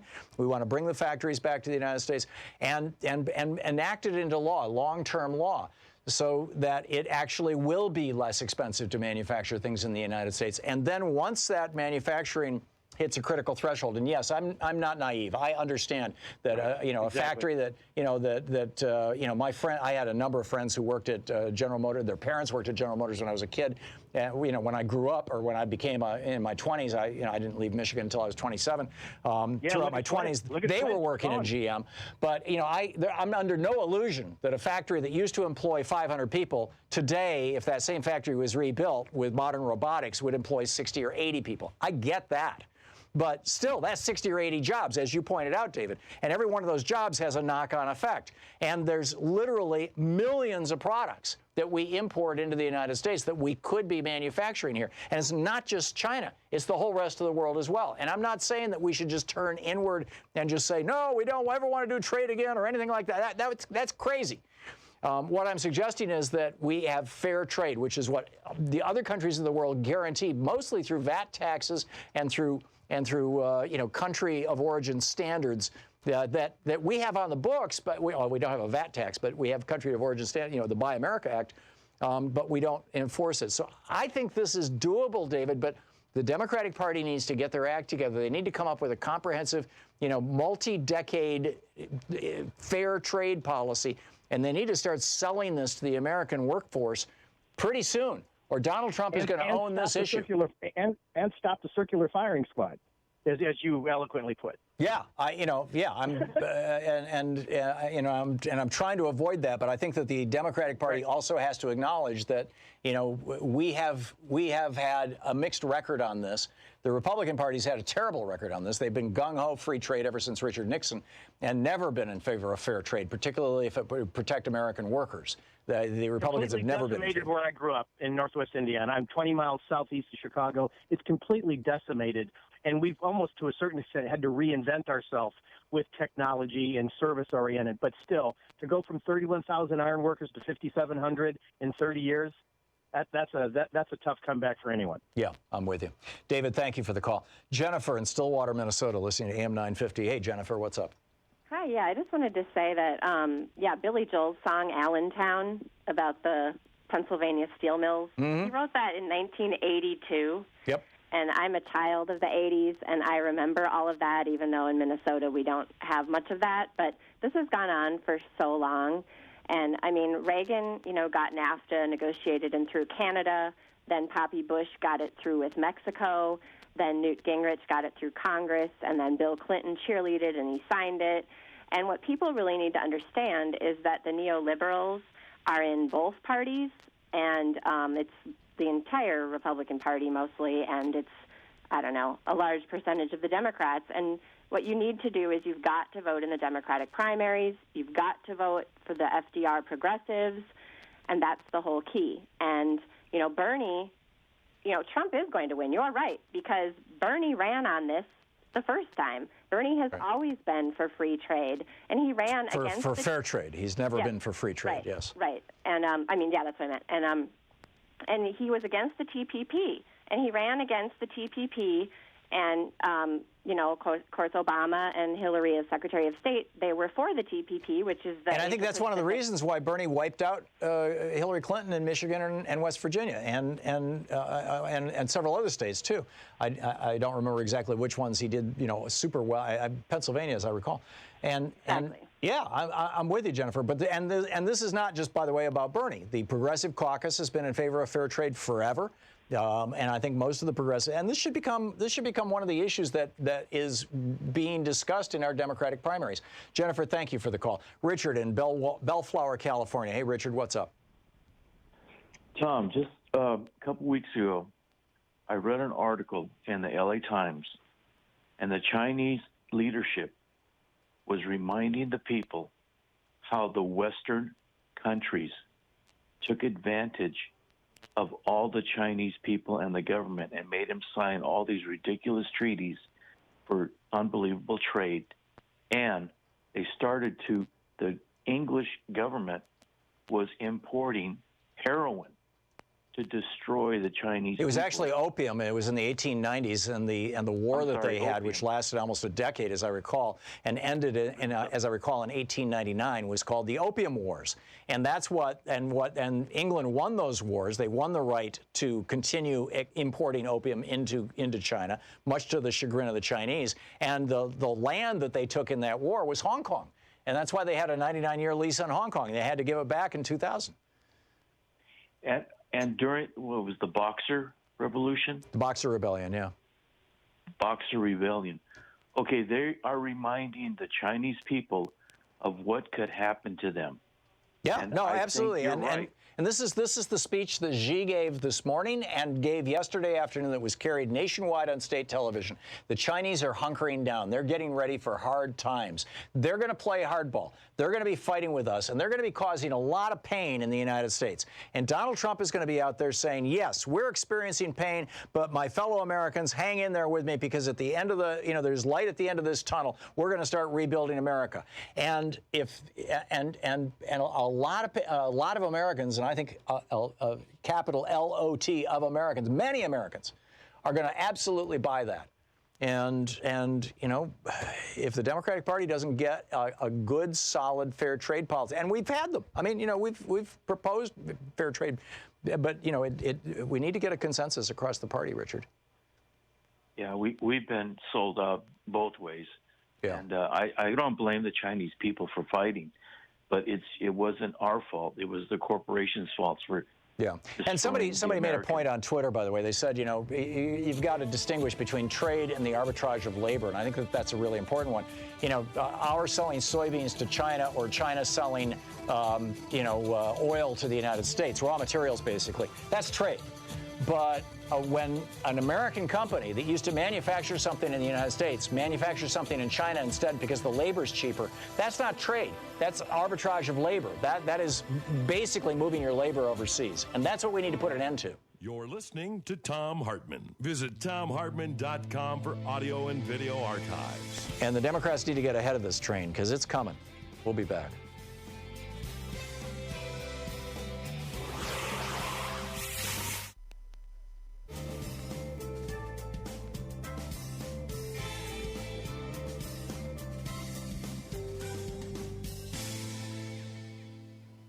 And welcome back. Mick in Bothell, Washington. Hey, Mick, what's up? Oh, hi, Tom. Really like your show. But? Like to listen every day. No, okay. But I really do like this conversation you're having. And you got me thinking about this quite a bit. And yes, as a Democrat, what are we going to come back with? Well, the thought I had, since I live up in the Pacific Northwest, and our governor is the environmental candidate, that somehow what we need to do, because we have all this smarts and we have all this wonderful science, that somehow if we can figure out how to bring manufacturing back, yeah, that's great. But I think Trump looks at this and says, yeah, let's get this manufacturing going again, because we're going to need coal. We're going to need a lot of power in this country. And so I'm afraid that since he is this, giant baby with a machine gun that just goes around and blasts everything and finally something, is going to hit, well, yeah, the Democrats do need to be smarter, and they need to tie this somehow to the environment. And how can we come up with a There's a very straightforward way to do it, Mick. In fact, I was assuming as you were talking that this is where you were going, and that's the Green New Deal. If the Green New Deal is done along the lines of Franklin Roosevelt's 1935 Buy America Act, where it says, yes, the United States government is going to borrow or tax, whatever, raise $1 trillion or $2 trillion, whatever it may be, and we're going to use that to solarize every house in America and winterize homes and insulate things and build out an electric car infrastructure and all this kind of stuff. If we're going to do that, all of the materials that are paid for with tax dollars or that are subsidized with tax breaks or tax cuts have to be manufactured in the United States. Very straightforward. And we're not going to pass out, waivers like Reagan did on Franklin Roosevelt's Buy America Act. And then the Green New Deal would be the key to this whole thing, Mick. And it wouldn't be bringing jobs back home. It would be creating jobs, indigenous jobs, right here in the United States. You know, yes, we're going to create, right now we've got the demand for, let's say, you know, 1 million solar panels a month. We're going to turn that into the demand for 30 million solar panels a month. So, you know, and by the way, none of that money that's going to pay for those solar panels will pay for any solar panels that aren't made in the United States. Boom, you got factories being built tomorrow morning. Absolutely. And factories that'll be clean factories. We don't have to worry, you know, about the pollution because we're smart enough to know how to control that. But yeah, if Trump wants to keep going this route, and I think somebody on your show mentioned, well, let's just start calling this the Trump tax. Yeah. You know, call his bluff. I mean, what the heck? It's just like you said with here's the problem, deal. though, Mick. When Democrats attack Trump on trade, there's two ways to attack him. One is to attack the whole idea of tariffs, which is what the Democrats who've been attacking him on trade have been doing. And that's shooting yourself in the foot because American workers know that tariffs work. The way that you need to attack him on trade and tariffs is to say, he's doing this stupid. He's doing it by executive order, which is not going to cause anybody to build a factory because executive orders expire at the end of his term, or they can be replaced by the next president. You need to do it legislatively. You need to pass it through Congress. And that's the Green New Deal, among other things. Mick, thanks for the call. Spot on. We'll be right back. It is coming up on 10 minutes before the hour. It's the Thom Hartmann Program. We're going to check in with Ellen Ratner in just a minute. Stick around. We'll be right back.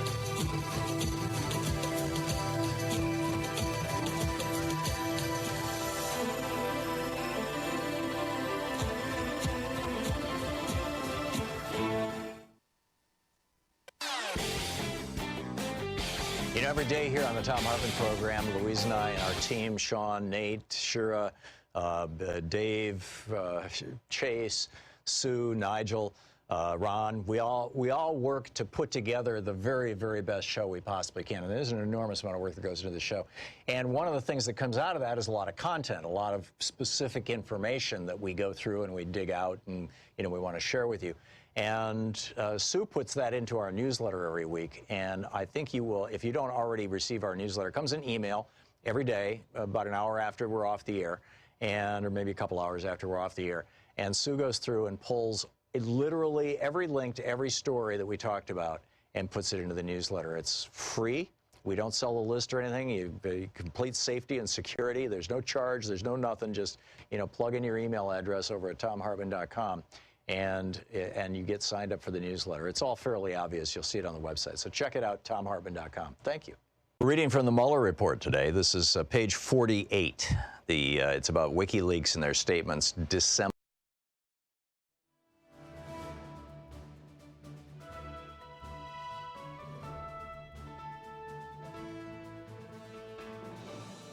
Today, this report brought to you by goatsfortheoldgoat.com. And oh, that's interesting. Hang on just a second here. Choose server. Connect. Okay, now, and now I've got to connect the show, hybrid, and now I should be able to put Ellen on the air. No, I've got to connect the director mode. There we go. And Ellen Ratner with Talk Media News is on the line, brought to you by goatsfortheoldgoat.com and Loving What You Do, Ellen Ratner's new book. Hey, Ellen, what's on your mind? Thank you. So I was going to start with the president and what he did with the Democrats and the Rose Garden, but we just heard that New York passed, and it now is going to be signed by the governor because, of course, he's a Democrat. The tax documents will be released. His New York tax documents, this is Trump's New York's tax documents, will be released to Congress. Now, it's expected that a state tax document does mirror your federal, so we'll be able to find out exactly what was probably in the federal. And that was just passed by the legislature just a few minutes ago. Wow. And that's Cuomo has said he's going to sign that, right? Oh, absolutely, 100%, absolutely. Maybe this afternoon. Right. So the president then made a statement in the Rose Garden. Now, what was really interesting is yesterday he said that he sent out a letter to Pelosi and to Schumer saying that they needed to agree to the new NAFTA deal, which I always called NAFTA-Shafta. Right. But anyway, and you know, I mean, the stop clock is right twice a day. He was right about changing that. But then he basically walked out of the meeting and he basically said, hey, listen, There's no way we're going to continue as long as you continue to go after me. And then he went to the Rose Garden where he had a meeting with the press, and he said he had signs up saying no collusion, $25 million spent, and then he gave out one-page sheets that showed all the money that was being spent. On the Mueller investigation. So, yeah. That's right. And then he says, well, he has the most transparent administration that's ever been held. I mean, give me a break. Yeah. Yeah. Did you see where apparently over at Deutsche Bank, one of their employees has changed his name to Software Glitch? There's a front page article in the Financial Times today about how Deutsche Bank has determined that the failure to turn over evidence of money laundering, criminal money laundering operations happening with Trump accounts and Kushner accounts in 2016 and 2017, the failure to turn that over to the Treasury Department as required by law was the result of, quote, a software glitch. Well, you know what's interesting is Donald Trump Jr. now has a book contract, and he said he's going to write his viewpoints. Okay, fine. Let's see what he says, right? Yeah. Okay. Should be interesting. All right. Women in Congress. 23% of the women are in Congress, but now we know that they are actually not only are women hiring women in staff positions, but so are the men, and they're getting higher up. So women are making a major difference in Congress. That's good news. That is good news. And also, what we do know is that the House Intelligence Committee has asked for the Justice Department for the underlying documents. They've come up with an agreement with the Attorney General. So that's very good news. It's Adam Schiff, who's head of the House Intelligence Committee. Great. Also, we do know that you were talking about the Green New Deal. Well, Senator Markey actually came up with what he considers to be part of the new Green New Deal. And it's very long, but I'll just go over some of the high points. He wants to have clean energy. He wants to clean up the energy grid. He wants to make an expanded mass transportation changes. Mm-hmm. He wants to factor in climate change, and he wants to lower emissions at airports. That's all great. I mean, and if it's being done with Made in America products, it's even better. Right. Well, that's what I think he's after. And, of course, you know, Senator Markey's from Massachusetts. Yeah. The great state of Massachusetts. Yeah, Ellen, you know everybody, right? I mean, you've been around politics and you've been around the press for a long time, and you know these folks, and you grew up in Ohio. You've lived in Washington, D.C. for years. And then I lived in Massachusetts for 22 years. There you go. And you understand trade. I mean, you and I have been talking about NAFTA, SHAFTA on this program for 15 years. And And you understand that Sherrod Brown got reelected in Ohio because he's in favor of fair trade and he's opposed to free trade. What's your sense of what percentage of the Democrats in Congress who would support Sherrod Brown's fair trade position, in other words, having a protectionist trade policy, as opposed to, the old DLC free trade position? Well, I don't know, but I would expect that, Sherrod Brown has actually done very well, and he's gotten a lot of people behind him. So I actually think that his trade deal would go forward. I really do. Yeah. Yeah. Well, I'm very concerned because Trump is sending out emails now saying, I'm going to take down China on your behalf. And President Xi, yesterday afternoon, basically declared the end of trade negotiations with the U.S. and the beginning of hard times for China. They're buckling in. And well, they have the support of their people, because what else are people going to do? Right, and they've got state-run media. I mean, it's like the only thing available in China is the Chinese version of Fox News. So, amazing. Ellen Ratner with Talk Media News. Thank you, Ellen. Thank you. Great talking with you. We'll be back. By the way, I was right when I wrote the crash of 2016. I got to tell you about that right after this.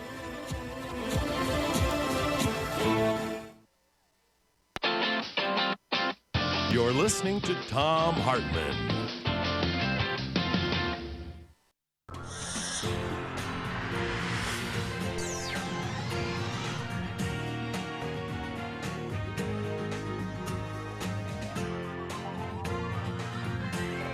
We say fight back!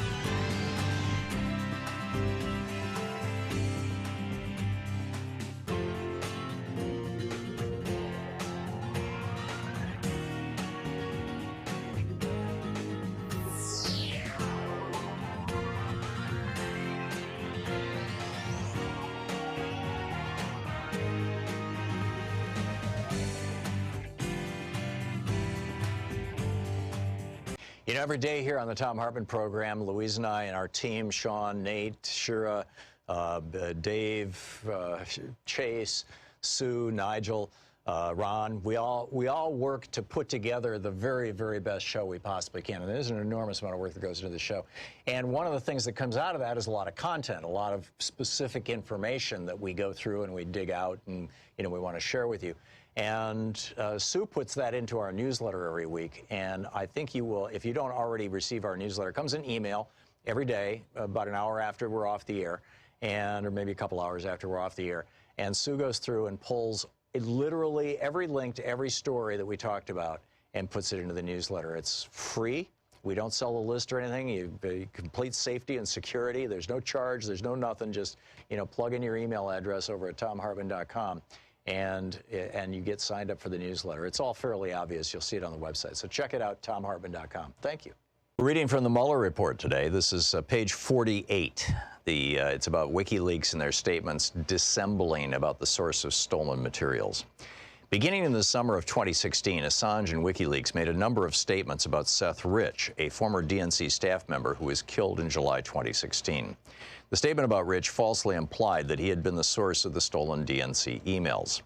On August 9th, 2016, Rich, the WikiLeaks Twitter account posted, quote, "Announce WikiLeaks has decided to issue a U.S. $20,000 reward for information leading to conviction for the murder of DNC staffer Seth Rich." Likewise, on August 25th, 2016, Assange was asked in an interview, "Why are you so interested in Seth Rich's killer?" And he responded, quote, "We're very interested in anything that might be a threat to alleged WikiLeaks sources." The interviewer responded to Assange's statement by commenting, "I know you don't reveal your source, but it certainly sounds like you're suggesting a man who leaked information to WikiLeaks was then murdered." Assange replied, quote, "If there's someone who's potentially connected to our publication, and that person has been murdered in suspicious circumstances, it doesn't necessarily mean the two are connected. But it is a very serious matter. That type of allegation is very serious, and it's taken very seriously by us," end quote. After the U.S. intelligence community publicly announced its assessment that Russia was behind the hacking operation, Assange continued to deny that the Clinton materials released by WikiLeaks had come from Russian hacking. According to media reports, Assange told the U.S. congressman that the D.C. hack was an inside job and purported to have, quote, "physical proof" that Russians did not give materials to Assange. Item C, additional GRU cyber operations.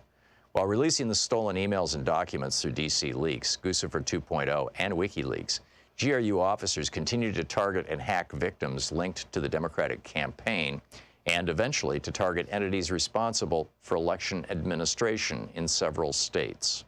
Number one, summer and fall 2016 operations targeting Democrat-linked victims. On July 27, 2016, Unit 26165, this is of the GRU, targeted email accounts connected to candidate Clinton's personal office. And there's a bunch of text here redacted by Bill Barr. Earlier that day, candidate Trump made public statements that included the following, quote, "Russia, if you're listening, I hope you're able to find the 30,000 emails that are missing. I think you will probably be rewarded mightily by our press," end quote. The 30,000 emails were apparently a reference to emails described in media accounts as having been stored on a personal server that candidate Clinton had used while serving as Secretary of State. Within approximately 5 hours of Trump's statement, GRU officers targeted, for the first time, Clinton's personal office. After candidate Trump's remarks, Unit 26165 created and sent malicious links targeting 15 email accounts at the domain redacted by Bill Barr, including an email account belonging to Clinton aide, redacted by Bill Barr. The investigation did not find evidence of earlier GRU attempts to compromise accounts hosted on this domain. It's unclear how the GRU was able to identify these email accounts, which were not public. Unit 26165 officers also hacked into a DNC account hosted on a cloud computing service, redacted. On September 20th, 2016, the GRU began to generate copies of the DNC data using redacted function designed to allow users to produce backups of databases referred to as redacted snapshots. The GRU then stole these snapshots by moving them to redacted account that they controlled. From there, the copies were moved to GRU-controlled computers. The GRU stole approximately 300 gigabytes of data from the DNC cloud-based account. Number 2, intrusions targeting the administration of U.S. elections. In addition to targeting individuals involved in the Clinton campaign, GRU officers also targeted individuals and entities involved in the administration of the elections. Victims included U.S. state and local entities such as state boards of elections, secretaries of state, and county governments, as well as individuals who worked for these entities. The GRU also targeted private technology firms responsible for manufacturing and administering election-related software and hardware, such as voter registration software and electronic polling stations. The GRU continued to target these victims throughout the elections in November 2016. While the investigation identified evidence that the GRU targeted these individuals and entities, the office did not investigate further. The office did not, for instance, obtain or examine servers or other relevant items belonging to these victims. The office understands that the FBI, the U.S. Department of Homeland Security, and the states have separately investigated that activity. By at least the summer of 2016, GRU officers sought access to state and local computer networks by exploiting known software vulnerabilities on websites of state and local government entities. GRU officers, for example, targeted state and local databases of registered voters using a technique known as SQL injection, by which malicious code was sent to the state or local website in order to run commands such as exfiltrating the database contents. In one instance, in approximately June 2016, the GRU compromised the computer network of the Illinois State Board of Elections by exploiting a vulnerability in the SBOE's website. The GRU then gained access to a database containing information on millions of registered Illinois voters and extracted data related to thousands of U.S. voters before the malicious activity was identified. Page 51. Actually, well, GRU officers scan state and local websites for vulnerabilities. It's the Mueller report. Want to connect with the show online? You can find the Thom Hartmann Program on Facebook, Twitter, and Instagram.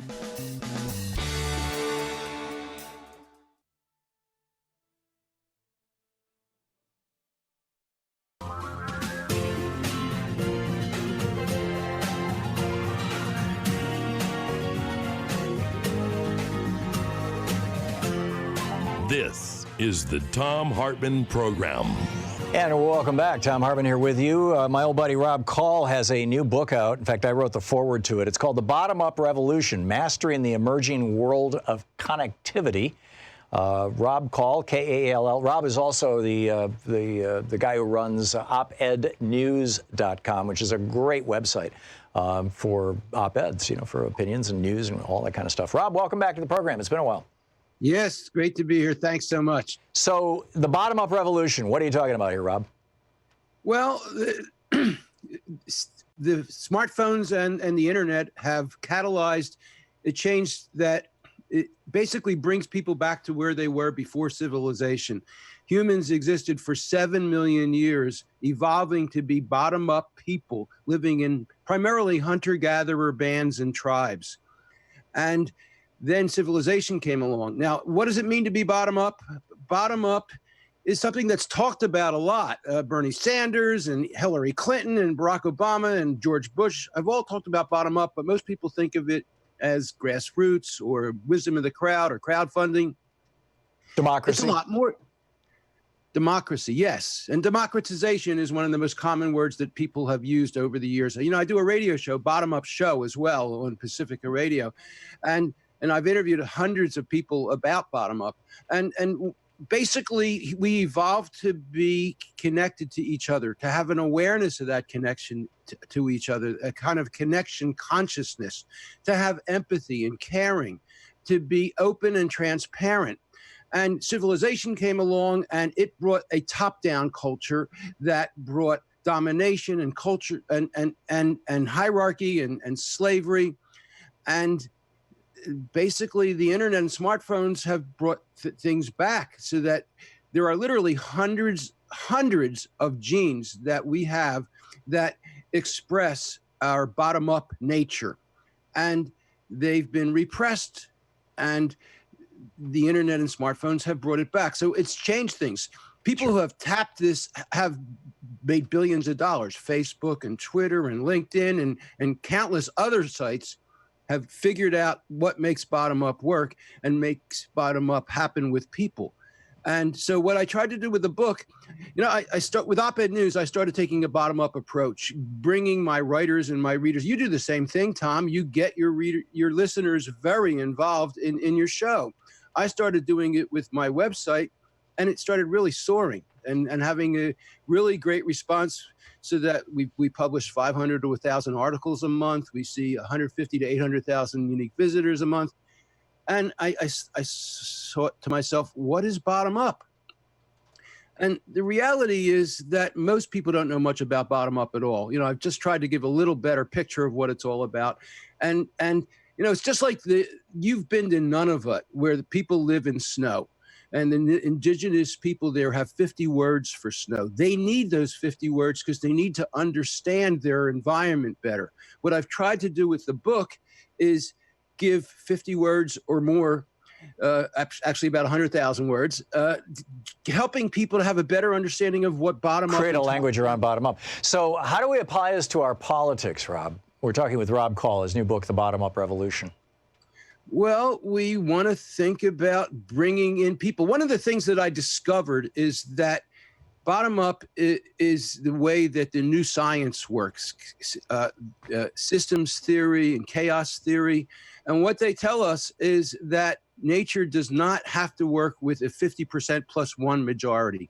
What I love about the book is that it spells out how, with a bottom up approach to changing things, emergence can happen. This is a systems model. So how do we apply this to our politics, Rob? We start listening to people. The DNC is failing that miserably, and I think that what we need to do is actually listen to people and seek out their opinions. And Obama beat Hillary Clinton in 2008. Joe Trippi told me, because he had an incredibly more powerful bottom-up campaign than Hillary's top-down one with all of her influencers and money. And Trump beat Hillary, even though he had 1/4 the amount of money, because one aspect of bottom up is soft power rather than hard power. Hard power is money and weapons. Soft power is attraction. And we do that with having a culture that people love, by being generous and giving bridges and building schools and hospitals. And we need to do more of that. We spend $1 trillion on war and $20 million on diplomacy. We need to do more of that. And in politics, we have to take that soft power approach. We have to attract. We have to get people. It makes perfect sense. And to apply we're talking with Rob Call, his book, The Bottom Up Revolution. By the way, for the record, Rob, I think the Democratic Party is actually doing a pretty good job of moving forward in some very progressive directions. But there's a lot of hope. I agree. There's a lot of hope with the new faces. Yeah, absolutely. And Tom Perez is actually a lot more open-minded than many would think. I think he's doing a good job. But so we talked about politics. You mentioned how basically Twitter, Facebook, and whatnot made a fortune using bottom up, and yet Facebook and Twitter have become essentially monopolies, and Google and whatnot. Which seems to be the antithesis of bottom-up. So what do you do when somebody uses your bottom-up strategy to build a multi-billion-dollar empire that is entirely top-down? Well, we have to stand up for it. We have to elect people who will do like Elizabeth Warren is saying and break them up. We have to take a new look at digital monopolies and oligopolies, and we have to change them.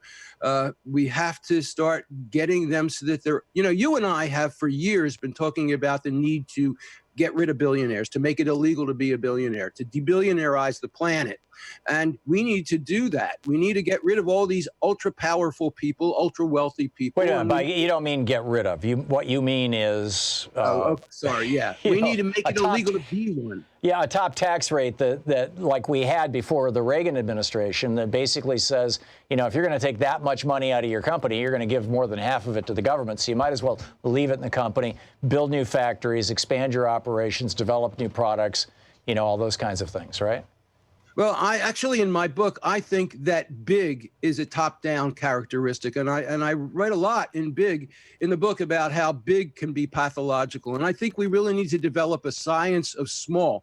E.F. Schumacher wrote a book about small 40-some years ago, and I think that we need to take it to the next level. We need to start looking at laws that prevent bigness, that prevent companies from acquiring other companies, that make it disadvantageous to do that. We need to start thinking about ways to keep government small, because government can be too big and problematic too. You know, I've tried to write a book that looks at this from all different perspectives, and one thing that conservatives have said to me, hey, we think about bottom up too, because they don't like big government. Well, yeah, I think we have to look at anywhere that is too big, and we have to try to make it smaller and make it more attractive to be smaller. And I think that it's doable. I mean, I write in the book about the Zapatistas and how they've changed a whole major section of Mexico, taking and changing the laws and changing the way people work and take care of each other. It's an example that it can be done. It can be done on a large scale. And we have to have a vision that's a bottom-up vision. What makes it really great is people, like I said, have in their genes this potential to be bottom-up. So when you shoot for getting people to be more bottom-up, it's there waiting. You know, when I talk about the genes, I'm talking about epigenetics. With epigenetics, you have a gene, but it doesn't necessarily get expressed. So think of a redwood tree. You take a redwood tree seed and you put it in a cup of dry sand, nothing happens. No expression. You put it in sand with water and you get a stunted small plant, because that's not enough for a redwood tree. Put it in a deep forest with the right conditions, you get a 300-foot redwood tree. Our bottom-up nature is like that redwood tree. There's so much potential for it to make us great, make us love, make us compassionate and empathic, make us be fair, make us have this connection consciousness that I think is the core message of bottom-up.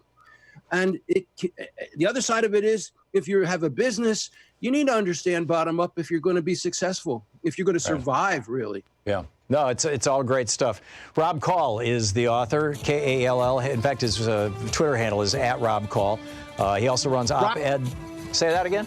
RobCall.com is the best place to find out about the book, whether you want to get it at Amazon or Pals or anywhere else. Okay, great. Thank you, Rob. I appreciate that. The book is The Bottom-Up Revolution, Mastering the Emerging World of Connectivity.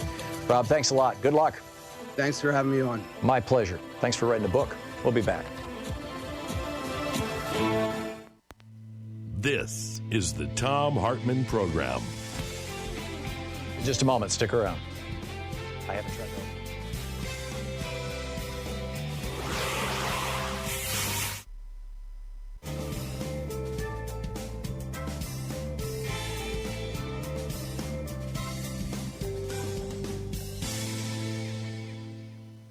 And welcome back. Thom Hartmann here with you.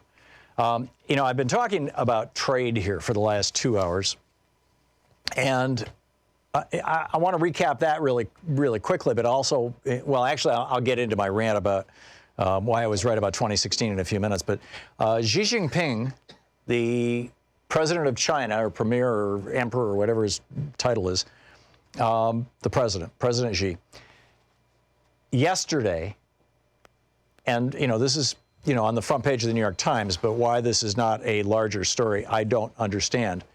But Xi Jinping of China has called for the Chinese people to begin a modern long march, invoking a time of hardship from the country's history, writes Alexandra Stevenson in the New York Times today. The grueling 4,000-mile one-year journey undertaken by Communist Party forces in 1934 as they fled the Nationalist Army under Chiang Kai-shek. They regrouped. They eventually took control of China in 1949, one of the party's foundational legends.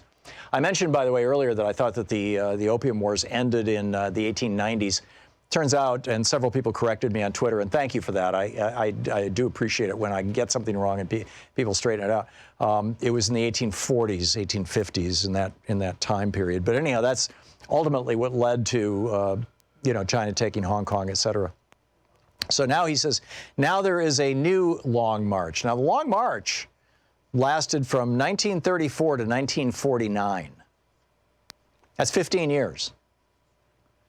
It was, you know, the original Long March was a year-long, 4,000-mile march, but the struggle lasted 15 years. And that's what Xi Jinping is essentially telling China right now. Get ready. There's this big thing coming.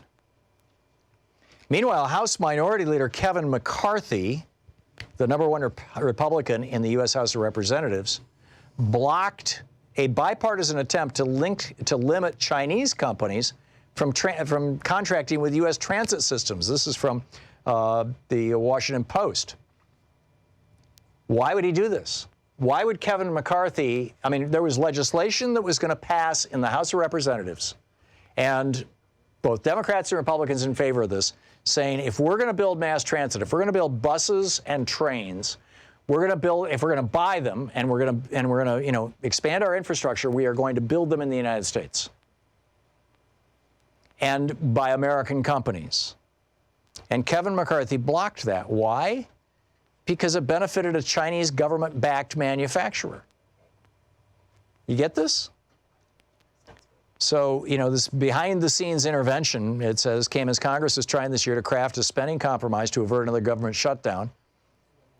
McCarthy pressed lawmakers to strip out language that could have prevented the company, BYD Motors, from winning federal contracts. The company, by the way, has a plant in his district, and they relented because they feared imperiling the bill.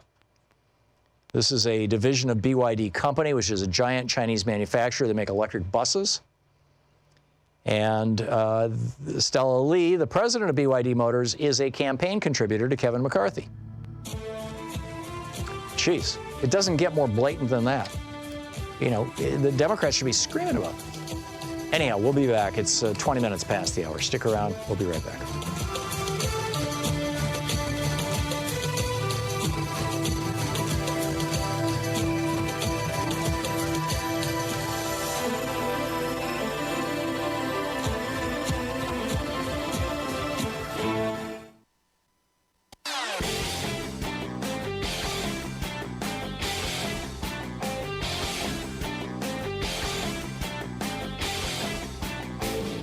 Hey, Thom Hartmann here. You know, every day here on the Thom Hartmann Program, Louise and I and our team, Sean, Nate, Shira, Dave, Chase, Sue, Nigel, Ron, we all work to put together the very, very best show we possibly can. And there's an enormous amount of work that goes into the show. And one of the things that comes out of that is a lot of content, a lot of specific information that we go through and we dig out and, you know, we want to share with you.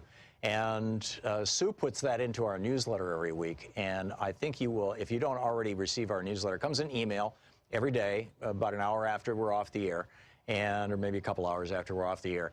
And Sue goes through and pulls literally every link to every story that we talked about and puts it into the newsletter. It's free.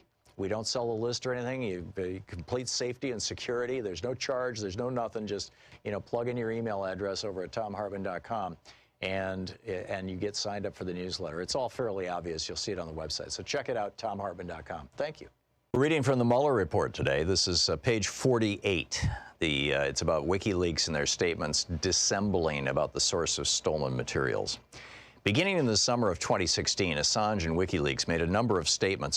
Just a heads up, on Thursday, June 6th, I think that's 2 weeks from tomorrow, if I'm doing my my calendar in my head right, I will be in New York City at the Strand on the second floor, the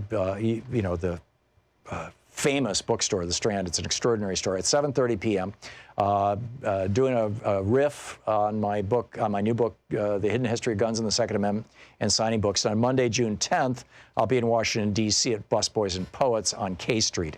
And that's going to be at 6:30, so that's an hour earlier if you're in D.C. So, you know, heads up. Okay, we were talking about Kevin McCarthy blocking a bipartisan attempt to limit Chinese companies from contracting with U.S. transit systems.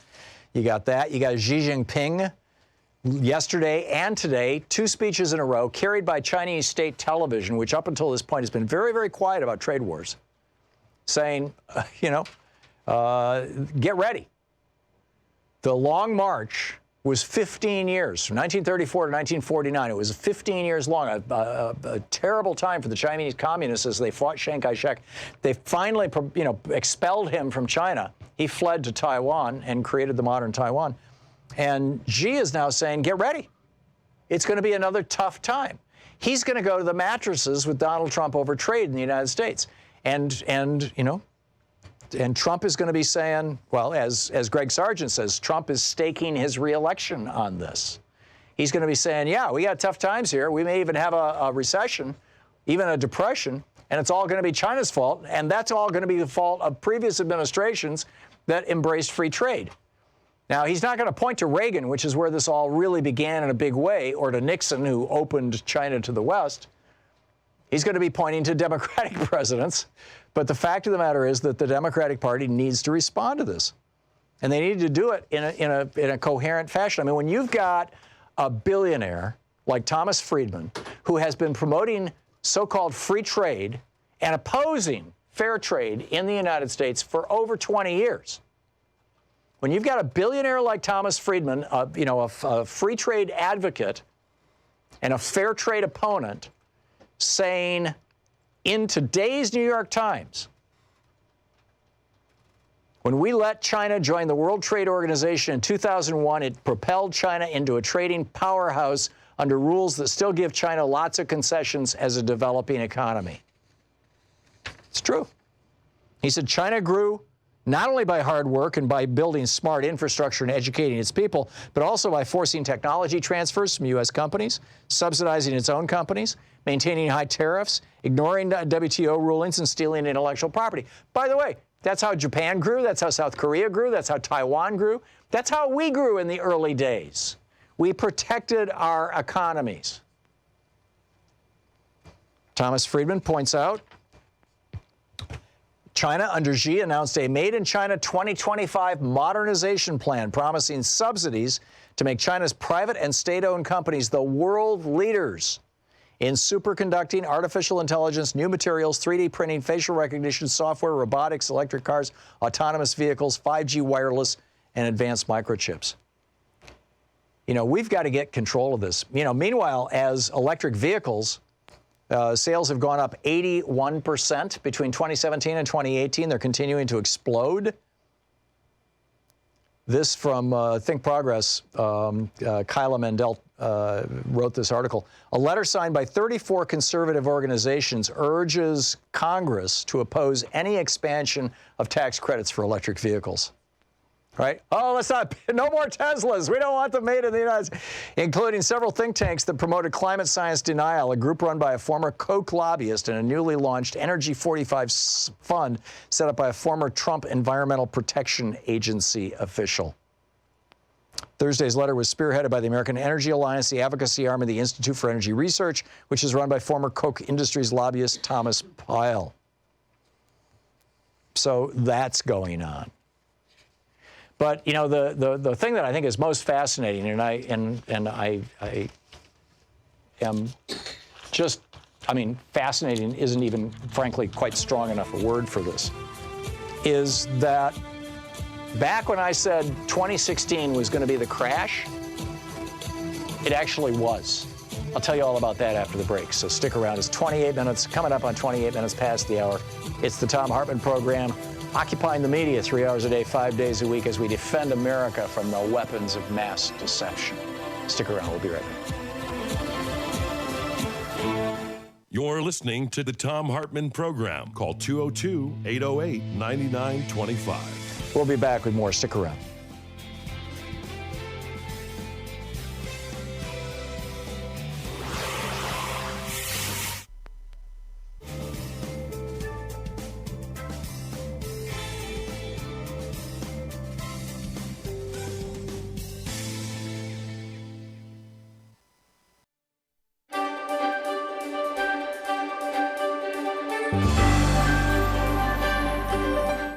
For our book club today, we're reading from a book by Elizabeth Holtzman, one of the former U.S. congresswomen who sat on the committee that considered impeaching Richard Nixon. And this book is titled The Case for Impeaching Trump. Just came out. This is from the first chapter titled Impeachment. When Donald Trump's presidential election victory was announced in the early morning hours of November 9, 2016, like many Americans, I rubbed my eyes in disbelief and dismay. Two questions raced through my mind. What had become of America that a man so unfit, so small-minded, so mean-spirited could be elected? A man whose ethnic and racial bigotry had set the stage for his presidential run when he called Mexicans rapists and made racist birther attacks on President Barack Obama, whose vulgarity and misogyny were laid bare in the Access Hollywood tape when he bragged about forcibly grabbing women by their genitals, whose performance at presidential debates showed him not only flagrantly ill-informed, but manifestly unwilling to get informed? My second question was about how much harm this man would do to America as its 45th president. I have my answer now to the latter, less than 2 years after the election. President Trump has damaged American democracy far more than I would have guessed. He has refused to protect our system of free elections from foreign interference. He has relentlessly attacked the administration of justice, in particular the investigation into a possible conspiracy with Russia regarding the 2016 presidential election, putting himself above the rule of law. He has failed to separate his personal business from the country's, flaunting the Constitution's requirements, and he has violated the constitutional rights of the people in separating children from parents at the southwest border without due process of law. And to cover up these misdeeds, he has systematically lied to and assailed the press. These are great and dangerous offenses that the framers of our Constitution wanted to counteract and thwart. They provided a powerful remedy: impeachment. Many tremble at the word, fearing how President Trump's supporters will react to an impeachment inquiry, worrying that it will only further polarize an already deeply divided nation, or that there will not be enough votes in the Senate to convict him if the House of Representatives votes to impeach. Just calling for an inquiry will be viewed as a Democratic Party attack on the head of another party, a kind of coup d'etat. It's easy to find reasons to be anxious, but I'm not afraid. As a junior congresswoman, the youngest ever elected at that time, I served on the House Judiciary Committee that voted to impeach President Richard Nixon for the high crimes and misdemeanors he committed in connection with the Watergate cover-up and other matters. Through thorough, fair, and above all bipartisan, the committee acted on solid evidence presented in televised hearings that riveted the nation, handing us the blueprint for how impeachment can be successfully pursued today. In our 225 years of constitutional democracy, the Nixon impeachment process has been proven to be the only presidential effort that worked. Though Nixon resigned, the only president ever to do so, 2 weeks after the committee's impeachment vote, he did so to avoid the certainty of being impeached and removed from office. We became a better nation for having held the president accountable. All of which raises two further questions. Should we be considering the impeachment of President Donald J. Trump? Will we again become a better nation by pursuing that option? To answer, we need to set aside President Trump's unremitting attacks on the environment, on our close allies, on the Affordable Care Act, and any disagreements we have over policy, as well as any personal animus, and simply ascertain whether he has engaged in the kind of egregious conduct that would meet the constitutional standards for impeachment and removal from office. This means we have to focus sharply on his potentially impeachable offenses. In doing so, we will find it useful to compare them, when possible, to similar offenses by President Nixon, found to be impeachable by the House Judiciary Committee in 1974. Here's a list of some of President Trump's potentially impeachable offenses developed as of this writing. A possible interference with or obstruction of the administration of justice and an abuse of power. On May 9, 2017, Trump fired FBI Director James Comey, who is investigating both his national security advisor, Michael Flynn, and Russia's connections to the Trump campaign in connection with influencing the 2016 presidential election. 2 days later, President Trump admitted to NBC's Lester Holt that Comey's firing had to do with that, quote, Russia thing. In other words, President Trump acknowledged that he was trying to shut down the FBI investigation into his own possible conspiracy with Russia. Flynn has since pleaded guilty to lying to the FBI.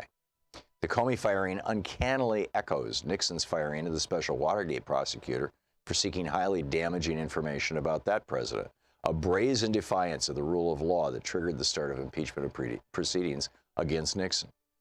A second possible interference with or obstruction of the administration of justice and an abuse of power. President Trump has persistently and publicly attacked those heading the Russia investigation, including Special Counsel Robert S. Mueller III and Deputy Attorney General Rod Rosenstein, and has repeatedly condemned Attorney General Jeff Sessions for recusing himself, suggesting that he wants to fire any and all of them in order to get control of the Russian investigation. He actually did give an order to fire Mueller. A failure to care that the laws are faithfully executed is required by the Constitution. To try to deflect public concern about his possible role, well, it continues from there. The case for impeaching Trump by Elizabeth Holtzman. Want to connect with the show online? You can find the Thom Hartmann Program on Facebook, Twitter, and Instagram. I may be coming to your city soon on our book tour for The Hidden History of Guns and the Second Amendment. I'll be in New York, Washington, D.C., Portland, Los Angeles, Seattle, San Francisco, Chicago, and Minneapolis. Here I come. More information is available at thomhartmann.com. And on Thursday, June 6th at 7:30 p.m., I'll be at the Strand in New York. And on Monday, June 10th at 6:30 p.m., I'll be at Busboys and Poets in Washington, D.C., the K Street location. And Busboys and Poets is such a, well, the Strand, too, iconic destinations. So I promised you a riff about Crash of 2016. And by the way, if you're trying to call in, it's our phone system just has basically died. So, or there's something going on. So anyhow, I'm just going to riff at you here for a little while, and which I hope you find of value. I wrote this book back in 2012, 2013. I pitched this book to Hachette, The Crash of 2016. My idea was just to call it The Crash, but whatever. And they went, well, when do you think this is going to happen? Well, I think it's going to happen around 2016. And basically the premise of the book was that the economy that we have right now, post-Bush crash, post the great Bush recession of 2008, 2009, where we were losing literally 700,000 jobs a month, as the economy was just going into a free fall. The point that I made in the book is that, number one, that was fairly predictable, and it was the predictable consequence of basically a takeover, not just of our economy, but of our politics by a relatively small group of very, very wealthy people. And they not only took over politics to lower their own taxes, but they also took over politics in ways that would benefit their own industries, that would be monopoly friendly, that would be, and in fact, this happened in the late 70s, as a consequence of very, very aggressive efforts by Robert Bork, of all people, who was promoting the idea that the monopoly is just fine. And the Supreme Court adopted his perspective on this, and Reagan was the first president to say, I'm not going to enforce the monopoly laws or the anti-monopoly laws anymore. Jimmy Carter ended the breakup, or finalized rather, the breakup of AT&T, which actually increased shareholder value, by the way. If you held AT&T stock before it got broken up, and afterwards you ended up with stock in the 6 Baby Bell companies plus Lucian Technologies, what used to be called Bell Labs, afterwards, you ended up with 7 shares. You actually made money on the breakup of AT&T, which is very, very common. So anyhow, when the billionaires took over, with a little help from the Supreme Court with the Buckley decision in '76 and whatnot, they reconfigured our economy so that our economy is now running. I argued back in 2010, 2011, 2012 when I was writing this book. I'm pretty sure the book came out in 2012 or 2013, that probably within a decade, by 2016 or a few years thereafter, you were going to see the exact same cycle repeated that you saw in 2008. It probably wouldn't be driven by housing. It would be driven by something else, some other place where the banksters are gambling. But they're going to continue gambling because our economy has been converted. As a consequence of 40 years of Reaganism, our economy has been converted from an economy that was based on manufacturing with a healthy service sector, but the core of it was based on manufacturing, into an economy that is based on finance, on buying and selling money, on buying and selling financial interests, on loaning money to people and charging interest. Now, this is no way to build an economy. If you go back and read Wealth of Nations, Adam Smith's famous 1776 tome, and by the way, if you're inclined to read Wealth of Nations, please also read A Theory of Moral Sentiments, the other book that Adam Smith wrote, which frankly is a more important book than Wealth of Nations. But because Wealth of Nations has that one phrase in there where it talks about the invisible hand, which, by the way, is in that sentence begins with, by preferring domestic manufacture, or the products of domestic manufacturing, the business person is guided by the invisible hand, blah, blah, blah. That part always gets dropped off, right?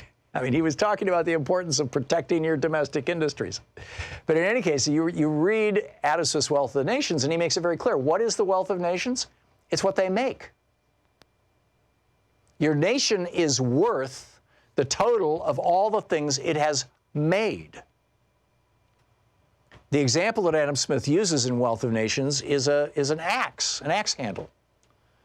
You know, if you've got a tree branch, a limb from a tree laying on the ground, got knocked down in a windstorm or fell off because it's dead or whatever, laying on the ground, that does not contribute any wealth to your nation. It's just a tree limb on the ground. But if you take that tree limb and you apply human labor to it, you take a knife and you carve it very carefully into the shape of an axe handle, you have now manufactured an axe handle that actually does have a value. It's worth, say, $30. And that $30 is wealth. The entire country is now $30 richer because you manufactured the axe handle, regardless of what you do with it. Whether you keep it yourself, whether you use it yourself, whether you sell it to somebody else, the country is richer by $30 because you manufactured an axe handle out of a dead limb, out of a dead tree. So when we used to take iron ore, you know, raw materials, iron ore and trees, and turn them into televisions and TV cabinets, turn them into cars. We would take oil and convert it into plastic and make seats for the cars. When we used to manufacture things in the United States, convert raw materials into finished products, we became rich. That's how the United States got wealthy, was by making things. So then Reaganism comes along and says, oh, that's the old-fashioned way. That's crazy. And ask anybody who grew up in any of the big manufacturing towns around the United States who's old enough to remember the late 70s and through the 80s. When Reagan came into office and started really aggressively instituting these policies and practices, what happened? Jobs got wiped out. Just absolutely wiped out. And as a consequence of that, we have become poorer. Now, the net wealth of our country has continued to increase. Obviously, our population has grown, and we still manufacture things, so we're still making things. But as a percentage of our population, the rate of growth of wealth, real wealth. I'm not talking about how much money Bill Gates is sitting on. I'm talking real wealth, the wealth of our nation, the stuff that we have made.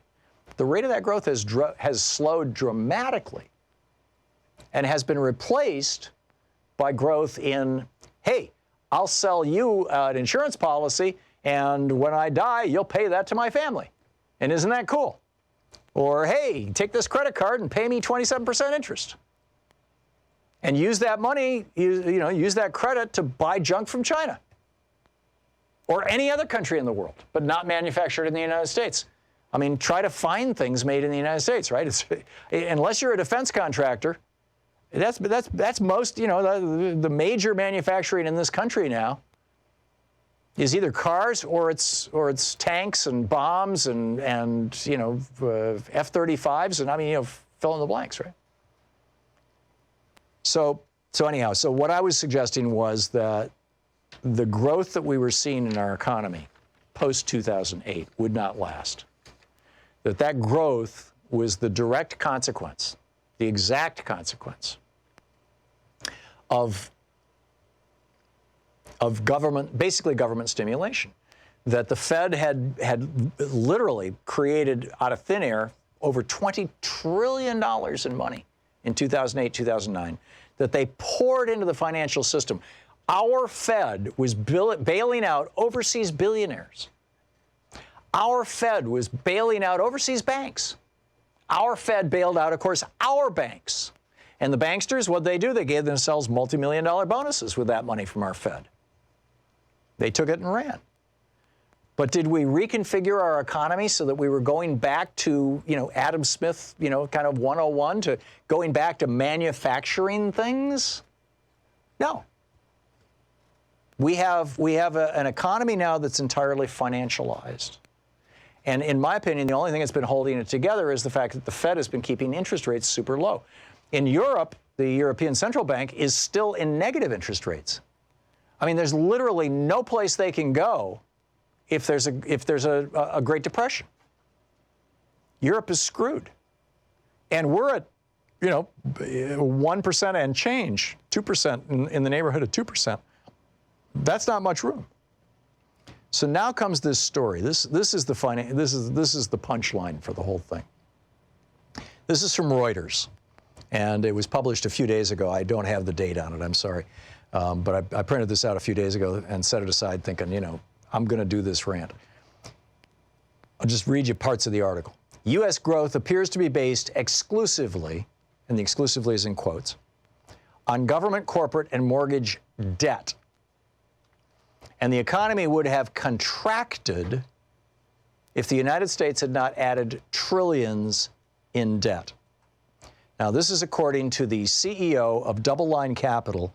Double Line Capital is a company that is sitting on $130 billion of investor money. So this guy isn't just, some kid on Wall Street. He manages $130 billion. And here's what he said. His name is Jeffrey Gundlach, or Gundlach. I'm not sure how to, that would be the German pronunciation. I'm not sure how he pronounces it. Anyhow, he said, and I quote, nominal GDP growth over the past 5 years, which would take us back to 2014, right? Not even 2016. Nominal GDP growth over the last 5 years would have been negative if U.S. public debt had not increased. One thing everybody seems to miss when they look at these GDP numbers, they seem to not understand that the growth in GDP looks pretty good on the screen, is really based exclusively on debt, government debt, and also corporate debt, and now even some growth in mortgage debt. And I would add to that credit card debt. Credit card debt is now over $1.5 trillion in the United States. Student loan debt is over $1.5 trillion in the United States. You got car debt now exploding. And by the way, the banks are starting to tranche these kinds of debts. They're taking student loans, they're taking car loans, and they're slicing and dicing them just like they did home mortgages back in the early 2000s, and turning them into collateralized debt obligations, CDOs, and selling those things in the gray market. And the gray market is now a multi-trillion-dollar market, and it's unregulated banking. It's the masters of the universe, the billionaires, making, it's a multi-trillion-dollar market, making money hand over fist. None of it is being made manufacturing anything. You get how dangerous this is? If the U.S. Treasury, now back to the article by Reuters, if the U.S. Treasury had avoided increasing its debt, the nominal GDP would have been negative in 3 of the last 5 years. Quote, even with all the exact mortgage, corporate, and student loan growth that occurred, end quote, Gundlach told Reuters. 3 of the last 5 years? Let's see, 3 years ago was 2016. What was my book, The Crash of 2016? Yeah, if government had not intervened, if the U.S. Treasury had not increased its debt load, we would have slid into a recession in 2016. He notes nominal GDP rose by 4.3%, but total public debt rose by 4.7%. He says, against this debt backdrop, financial markets are, quote, addicted to Federal Reserve stimulus, and, quote, these are very, very dangerous times, said Gundlach, who oversees more than $130 billion in assets at Double Line Capital. So hang on tight. And I was right. And the book is no longer in print, by the way, but you can find used copies around. But I think you'll find it fascinating. Not here to pitch the book, Crash of 2016, just the idea. We need to return to making things of value in this country. We'll be back. You're listening to Thom Hartmann. Visit thomhartmann.com for audio and video archives. Stick around. I'll be back with a little more of my rant here right after this.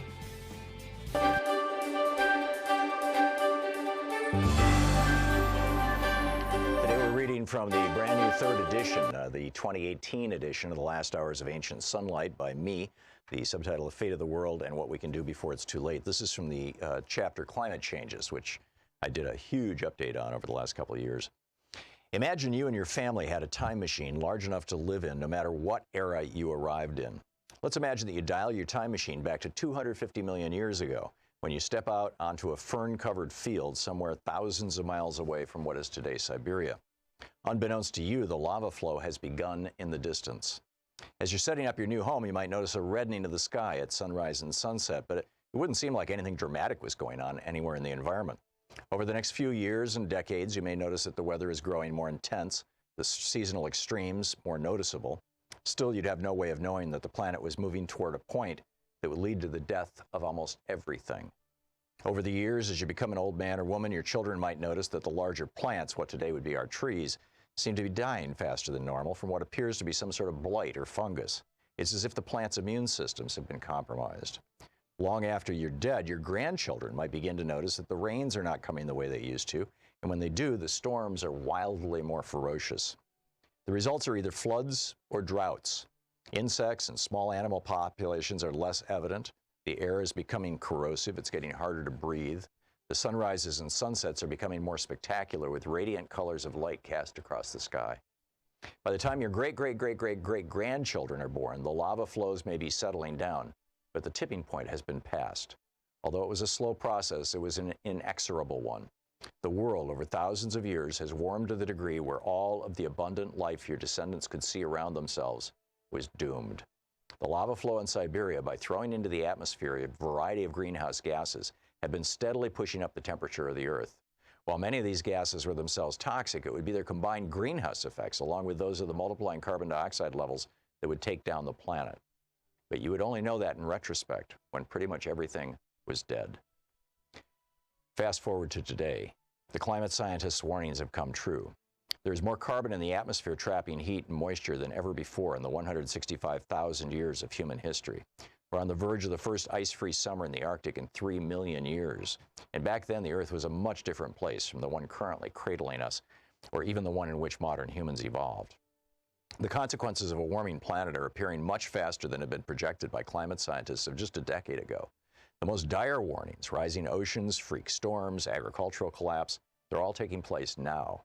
One recent July afternoon, we had an electrical storm here in central Vermont that was so severe it took out 2 of my computers and blew circuit breakers throughout the house. Our home wasn't unique. Many families lost most or all of their electrical appliances.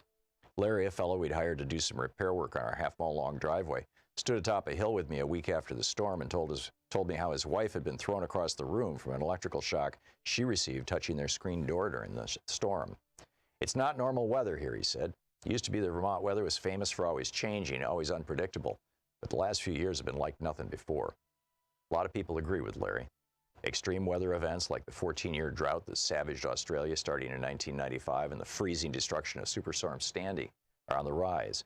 Between 2011 and 2013, the U.S. suffered 32 extreme weather events, each wreaking at least $1 billion in damage. 2012, the year of Superstorm Sandy, was the second costliest year on record, with $110 billion in damages.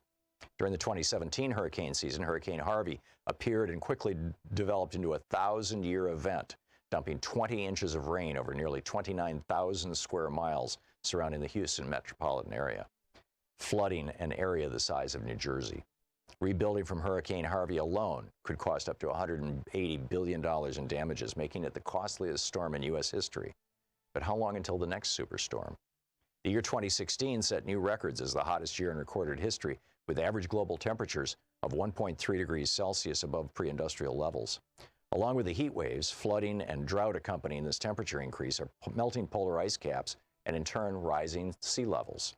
The planet's sea level has risen an average of 8 inches since 1880, with dramatic gains in the last half of the 20th century.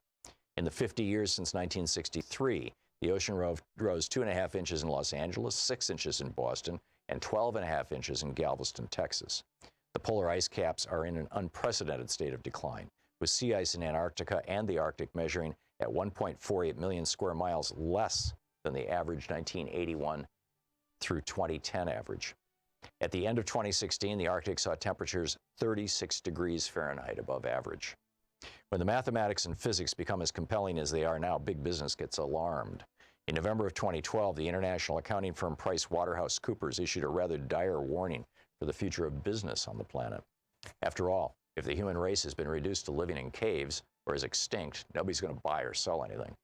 In a news release sent out internationally entitled "Business as Usual is Not an Option," as current rates of emission reduction. Welcome back. Thom Hartmann here with you. Boy, what a day, huh? YouTube comments we've got, and Twitter. I'm now you have. Oh, Brandon says this is on Twitter. Now you have your title for the re-release of the book after the upcoming crash, the unseen crash of 2016. Right? I mean, that was the point, right? Amazing. He says, does this look like a night to keep the news on? Well, yeah, okay. Over at YouTube, some of the comments that we've got, Carne Verde said, do like Warren's proposal that would allow the U.S. government to make generic drugs for the existing owned patents that pharmacorps are price gouging patients right now. Yes. And let's bring, as long as the Republicans put together, the Republicans put together, am I back on? Yeah. Hey, welcome back. The Republicans put together this Medicare Part D thing and, unfunded, right? Oh, we're going to give, a $600 billion gift to Big Pharma. We're going to pay for pharmaceutical drugs through Medicare. It's going to hurt the Medicare program over, it's going to make it less resilient. That's why the Republicans this all happened during George W. Bush's administration. I mean, it's a good thing that drugs are paid for, right? But the way that they did it, they say we're going to make it illegal for the Medicare administration to negotiate pharmaceutical prices. Illegal. So, of course, the prices exploded, as you see. I mean, look around, right? So Elizabeth Warren is saying, hey, most of these drugs have generic equivalents, and these big companies have bought up the generic manufacturers, and so they're jacking up the generic prices too. So let's let, other companies, since these are generic, let's fast track the licensing of these other companies and let them make generic drugs. Cool. But the Republicans, when they did this Medicare Part D, the government can't negotiate drug prices, they also said you and I can't buy drugs from Canada or any other country. Now, every other country in the world sells drugs. The drug manufacturers sell drugs in every other country in the world for more or less half the price of what we pay for them. We are the world's village idiots. We're the ones being soaked by these giant pharmaceutical companies. So how about if we were to add to that, yeah, we're going to let generics be manufactured by anybody who wants to, number one. And number two, by the way, if they're made in the United States, then, in fact, they have to be made in the United States. If you can't, if you're buying drugs in the United States, most of them are made in India, right? It's nuts. Anyhow, thanks so much for being with us today. What a fascinating day. We will be back tomorrow, same time, same place. And don't forget, in the meantime, democracy is not a spectator sport. It's not something to take for granted either. It can be gone in an instant. So it requires all of us to make it work. So please, get out there, get active, tag You're It. We'll see you tomorrow.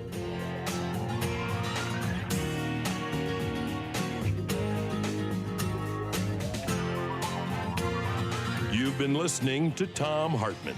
For audio and video archives, visit thomhartmann.com.